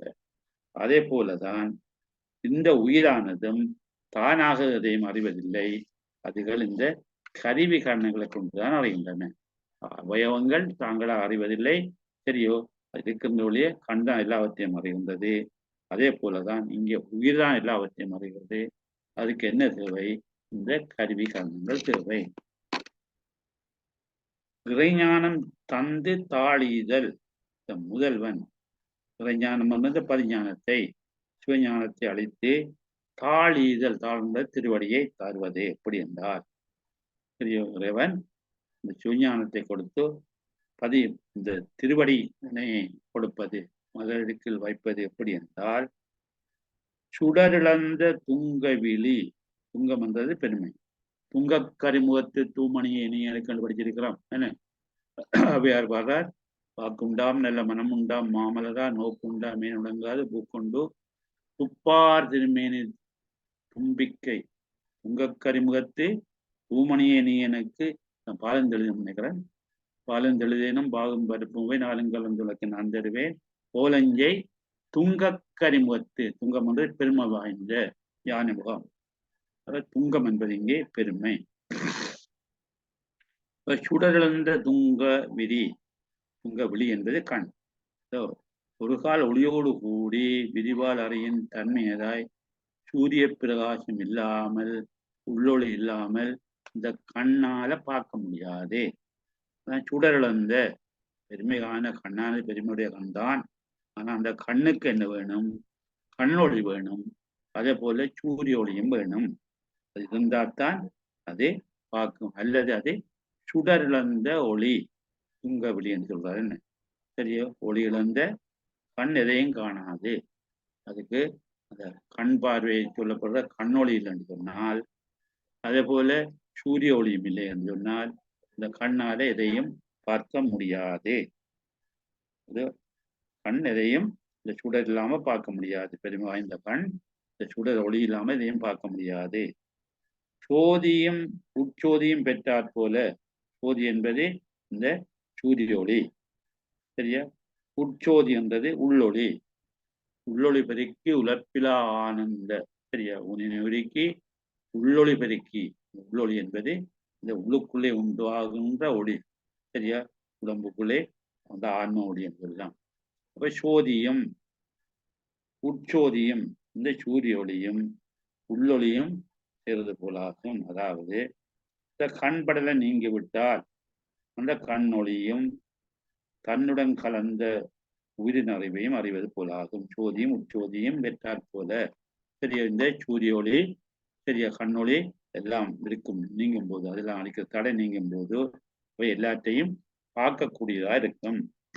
அதான் சோதியும் உட்சோதியும், உள்ளத்துக்குள்ள இருக்கிற உடம்பில் இருக்கின்ற இந்த சோதி, அந்த கண் மறைப்பு நீங்கும் போது சரியா, வெளியில் இருக்கிற சூரிய ஒளி எங்களுக்கு தெரியும் போது நாங்கள் எல்லாவற்றையும் காண முடியும். அதாவது அந்த தன்னுடன் கலந்த உயிரின் அறிவையும் அறியும். என்ன, தன்னுடைய ஒளியையும் அந்த உயிரின் அறிவையும் அறியும். அதுக்கு அந்த ஒளி இருக்கும்போது பார்க்கும். சோதிக்குள் சோதியாக தோன்றிடுவன் காணேன். இந்த சூரிய ஒளி இருக்கிறதும் சரியோ, காட்சிக்கு இன்றியமையாது இருக்கும் கண்ணொளி போல. எங்களுக்கு சூரிய ஒளியும் கண்ணொளியும் எப்படி எங்களுக்கு பார்க்கறதுக்கு அத்தியாவசியமோ, கண்ணொளி இல்லாமல் நாங்க பார்க்க முடியாது. கண்ணில படலம் இருக்கும் என்றால் நாங்க எதையும் பார்க்க முடியாது. சரி, கண்ணுக்கு படலம் இல்லை, சூரிய ஒளியும் இல்லை என்றால் இருளா இருக்கும், ஒன்றும் பார்க்க முடியாது. ரெண்டு நீங்கினால் சரியா, அவ்வாறு சோதிக்குள் சோதியாக தோன்றிடும் இறைவனானவன் இந்த கண்ணொளி போலவும் ஞானத்துக்குள்ள ஞானமாக இருந்து இறை ஒளியாகவும் விளங்குவான். சரியோ, ஆன்மா உன்னுடைய இந்த அகண்ட வியாபத்தால் தன்னை இறைவனையும் அறியும் என்பதை உணர்ந்து கொள்ளுங்கள். அவர் சோதிக்குள் சோதியாக தோன்றிடுவன் காண இறைவன் இந்த பரந்த வெளியிலே இருக்கின்ற சூரிய ஒளி போல இருந்து உள்ளொளியாக இந்த வீடுக்குள்ளே சேர்ந்து எல்லாவற்றையும் அறியும், தன்னையும் காட்டுவான், இறைவனையும் சரியா அந்த உயிரையும் அறிய வைப்பான். இறைவன் தன்னையும் காட்டி தன்னை சேர்ந்த உயிரையும் அறிவுள்ள பொருளாக காட்டிக் கொள்வான். இதை நீங்க உணர்ந்து கொள்ளுங்கள். சோதிக்குள் சோதியாக தோன்றிடுவன் காணி என்று கண்டு கொள்ளுங்கள். சிவன் என்பவன் அகர உயிர் போல் அறிவாகி எங்கும் நிகரில் நிற்பன் நிறைந்தே. திருவொற்பயன்ல முதலாவது பாடல்ல சொல்லுகிறார், இறைவன் அப்படித்தான் இந்த அகரம் எப்படி எல்லாத்தையும் கலந்திருக்கிறது போல இந்த இறைவனும் இந்த உயிரோடு கலந்திருக்கிறான் என்று சொல்லுகிறார். எங்கும் தான் என்னின் நாம் எய்த வேண்டாம். எங்கும் இறைவன் வியாபித்திருக்கும் பொருள் சரியோ, அது அதுக்கு ஒன்றும் தேவையில்லைன்னு. இப்ப நாங்கள் போய் சேர தேவையில்லை. இறைவன் எங்கும் இருக்கிறான் என்றால் அவனை நாங்கள் போய் பார்க்க வேண்டிய தேவையில்லை. எங்கும் வியாபித்திருக்கும் பொருளை அதன் வியாபியமான புரிதல்கள் போய் அடைய வேண்டும் என்பது பொருந்தாது. இறைவன் எங்கும் இருக்கிறான் என்றால் சரியோ, அந்த உயிர் அது போய் சேர வேண்டும் என்றே தேவையில்லை என்று சொல்லுவார். இறைவன் எங்கும் இருக்கிறான், ஆனால் அவனை தேட வேண்டும் என்றதெல்லாம் பிழை. ஏன்னா எங்கும் இருக்கிறான் என்றால் அவனை அடைய வேண்டும் என்றது பொய்யான கருத்து இல்லை. என்றால் அவனை நாங்கள் உணர வேண்டும். எங்கும் இருந்தாலும் சரியோ, அதை எடுக்கணும். என்ன, வீட்டுக்குள்ளே பொருள் இருந்தால் லைட்டை போட்டு அந்த பொருளை எடுக்க வேண்டும், எடுக்கிற விலை செய்ய வேண்டும். அதே போல நாங்கள் இறைவன் எங்கும் இருந்தாலும் அவனை அடையக்கூடிய வழியை பார்க்க வேண்டும். எங்கும் இளநெண்ணில் வேறு இறையும் அல்லன். அவன் வியாபியாகாது வேறான பொருளாக இருந்தால் பதி என்ற ஒரு தன்மையே இல்லாமல் போகும். சரியோ, அங்கம் சேர் உயிர் போல்வன் சிவன் உடம்பெங்கும் உயர்ந்து எங்கும் உயிர் போல. சரியா, அந்த உடம்புல எல்லா இடத்திலையும் உயிர் கலந்திருக்கிறது போல இறைவனும் சரியோ எல்லா இடங்களிலும் சடங்கள் சித்துக்கள் எல்லாத்தையும் வியாபித்திருக்கிறான். சரியோ, சித்தியார்ல 92வது பாடல்ல ஒன்றன மறைகளெல்லாம் உயிர்கள் உண்டி நின்றன நின்று பன்மை நிகழ்வது என்ன எண்ணில் அன்றவை பதிதான் ஒன்று என்று அறியும். பதிதான் ஒன்று அக்கரங்கள் தோறும் சென்றிடும் அகரம் போல, அகர எழுத்து போல இறைவன் எல்லாவற்றுக்கும் முன்னுக்கு நின்று எல்லா எழுத்தையும் கருகிறது போல சிவனும் சேர்ந்திடும் என்று சொல்லுவார். 92வது பாட சித்தியார்ல.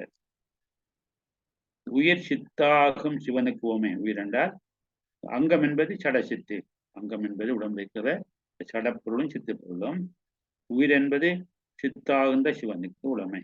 சரியோ, அங்கத்து அவயவங்கள் கண் போல காண.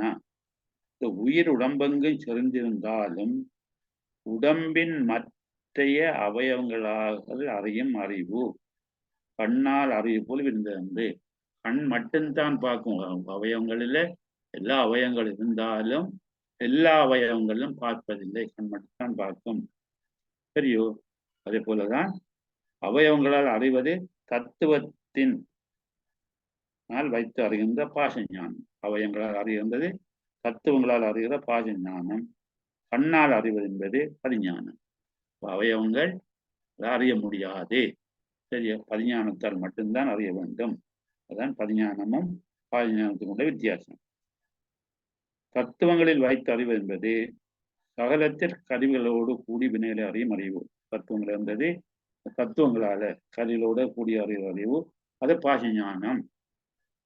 இறைஞானம் தாழ்தந்தி என்பது இறைவன் ஞானத்தை அளித்து பதிஞானத்தை தந்து வீடு பெற்றை அடையக்கூடிய வழிதான் அதே இறைஞானம் தந்தி தாழிதல் என்ற திருவடியை அளித்தல். அது ஞானம் என்பது மெய்ஞானம், அது பதிஞானம் சொல்லுவோம்.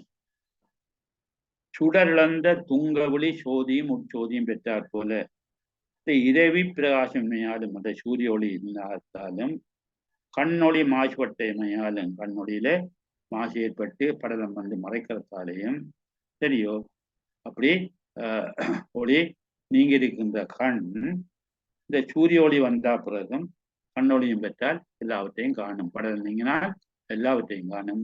சூரிய ஒளி வந்தால் இருள் இல்லாமல் இருக்கும், காணக்கூடியதா இருக்கும். சரியோ? அப்ப இங்கே இந்த ஆன்மாவுக்கு இந்த உவமை, இந்த சுடர்ந்த துங்கவொளி என்பது ஆன்மா. சரியோ? சோதி என்பது இந்த சூரிய ஒளி. சரியோ? இது ஞானம். உட்சோதி என்பது கண்ணொளி. சோதிக்கு சோதியால் தோன்றிடுவன் காணி என்பது ஞானமாகிய சூரியனை கொண்டு இறைவியை கொண்டு நிட்டை கூடுதலாகிய கண்ணொளியையும் பெற்ற போது அது சூரிய ஒளியும் கண்ணொளியும் பெறவனும். சூரிய ஒளி என்பது இறைவனை அருள், கண்ணொளி என்பது நாங்கள் இறைவனை சிந்திக்கின்ற தன்மை, அது பதிஞானம். அது வரும்போது நாங்கள் என்ன செய்யலாம்? இறைவனை அடையக்கூடிய பேச்சை பருவம் சொல்லுகின்றார். அப்ப நாங்கள் இதை ஒரு அளவு சுருக்கி பார்க்கும்போது எங்கும் வியாபித்திருக்கிற சிவனை சென்றடைவது சரியா? அவன் வியாபியாண்டி எம்மில் வேறாய் இருப்பவன். அதை சொல்லுகின்றார். இறைவன் எங்கும் வியாபகமாக இருக்கிறான். உடலில் சேர்ந்திருக்கின்ற உயிர் போல இருக்கிறது. உடம்பெங்கும் உயிர் சேர்ந்திருக்கின்றது. ஆனால் எங்கு இருக்கிறதை நாங்கள் உயிர்த்துணர முடியாது. அதே போல இறைவன் எங்கும் வியாபித்திருக்கிறான். அவன் எப்படி இருக்கிறான் என்று எங்களாலே சொல்ல முடியாது. உயிர்தான் உடலெங்கும் செறிந்திருந்தும் கண் கொண்டு அறிவது போல பிற அவயவங்களை கொண்டு விரித்து அறிவதில்லாது போல, அதாவது கண் மட்டும்தான் எல்லாத்தையும் பார்க்க முடியும். உடலில் இருக்கிற எல்லா உறுப்புகளும் ஒவ்வொன்றையும் பார்க்காது. அதே போல உயிரும் பதி தன்னில் எங்கும் நிறைந்திருந்தும் உயிரானது இந்த இறைவனோடு சேர்ந்து இறை தன்மை உயிருக்கு உயிராக இருந்தாலும் அந்த அவன் அருளாகிய ஒளியை கொண்டு நிட்டைய நிகழும் கண்ணொளியும் பெற்றே தனது இயல்பையும் இறைவனது இயல்பையும் தெளிந்தறியும். அப்ப கண்ணொளியும் சூரிய ஒளியும் வேணும். கண்ணொளி என்பது அந்த திருவருள், சூரிய ஒளி என்பது இறைவனுடைய அந்த அருள் கிடைக்க வந்தால்தான் இந்த உயிர் இறைவனை அப்படி சேர்ந்திருக்கும். தொகுத்து பார்க்கும்போது உயிர் உடல் கருவி, அதாவது பொறி புலன்கள் தத்துவங்கள், உயிர் உடல் கருவி பொறிப்புலன்கள் ஆகிய தத்துவங்கள் எல்லாவற்றிலும் தெளிவாக கலந்து விளங்குவது சிவமே எனில், எல்லா இடங்களிலையும் தெளிவாக கலந்து விளங்குவது சிவமே எனில் நாம் அச்சிவத்தை தேடி அடைய வேண்டுவதில்லை. நாம் அச்சிவத்தை தேடி அடைய வேண்டுவதில்லை. அச்சிவம் எங்கும் கலந்து நிற்பதன்று. அச்சிவம் எங்கும் கலந்து நிற்பது அன்று. இருக்கிறாரே ஒழிய எங்கும் கலந்து நிற்கிறார்ன்றதை நாங்கள் உயிர்த்துணர முடியாது. உயிரின் வேறாய் நிற்பதே, அது சிவம் எங்கும் கலந்து நிற்பதில்லை என்றால், உயிரின் வேறாய் நிற்பது என்றால் அது எங்கும் நிறைந்ததாயும், அது எங்கும் நிறைந்ததாயும் எவற்றையும் இயக்குவதாயும் நிற்கும் இறைத்தன்மை அதற்கு இல்லை என்பதாகும். அதாவது இதுல சொல்வது போல சிவம் எங்கும் கலந்து நிற்கவில்லை என்றால், அது உயிருக்கு வேறாய் நிற்கலை என்றால், அது எங்கும் நிறைந்ததாயும் இவற்றை இயக்குவதாயும் நிற்கின்ற இறைத்தன்மை அதற்கு இல்லை என்றாகும். அப்படி இல்லை. இவங்க சொல்வது போல இறைவன் எங்கும் இல்லை என்றதும் உயிருக்குயிராக நிற்கவில்லை என்பதெல்லாம் அந்த விலப்புற சமயத்தினுடைய கருத்து. அப்படி இல்லை, அவ்வாறு இல்லை. உடம்பில் உயிர் போல அச்சிவம் உயிருக்கு உயிராக நிற்கும். உடம்புல உயிர் எப்படி இருக்கிறதோ அதுபோல சிவமும் உயிருக்கு உயிராக நிற்கும்.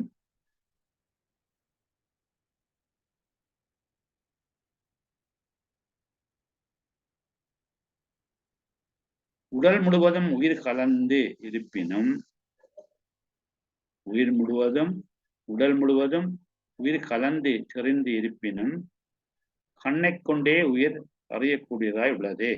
கண்ணை கொண்டே உயிர் அறியக்கூடியதாய் உள்ளது.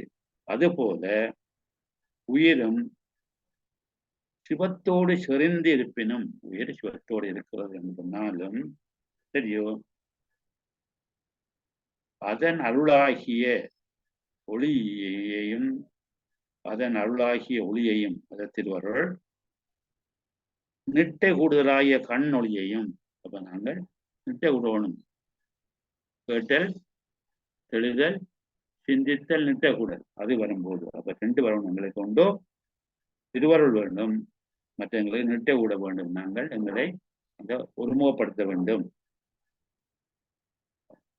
அருளொளியாகிய ஒளியையும் நிட்டை கூடலாகிய கண்ணொளியையும் பெற்றே தன் இயல்பையும் அச்சிவத்தின் இயல்பையும் தெளிந்து அறியும். எங்களுக்கு 2 விஷயம் தேவைப்படுகிறதுக்கு. ஒன்று திருவருள், அடுத்தது நிட்டை கூடுகின்ற அந்த இறைவனோடு ஒன்று இருக்கின்ற தன்மை. அது எவ்வாறு என்றால், கண்ணில் கண்ணொளி விளங்குவது போல உயிரில் சிவம் விளங்குவது போன்றதாகும். கண்ணில் கண்ணொளி விளங்குவது போல உயிரில் சிவம் விளங்குவது போன்றதாகும் என்று கூறி நாங்கள் என்ன செய்வோம். உங்களுடைய நேரம் கொஞ்சம் கூடி போனாலும் பரவாயில்லை. நாங்கள்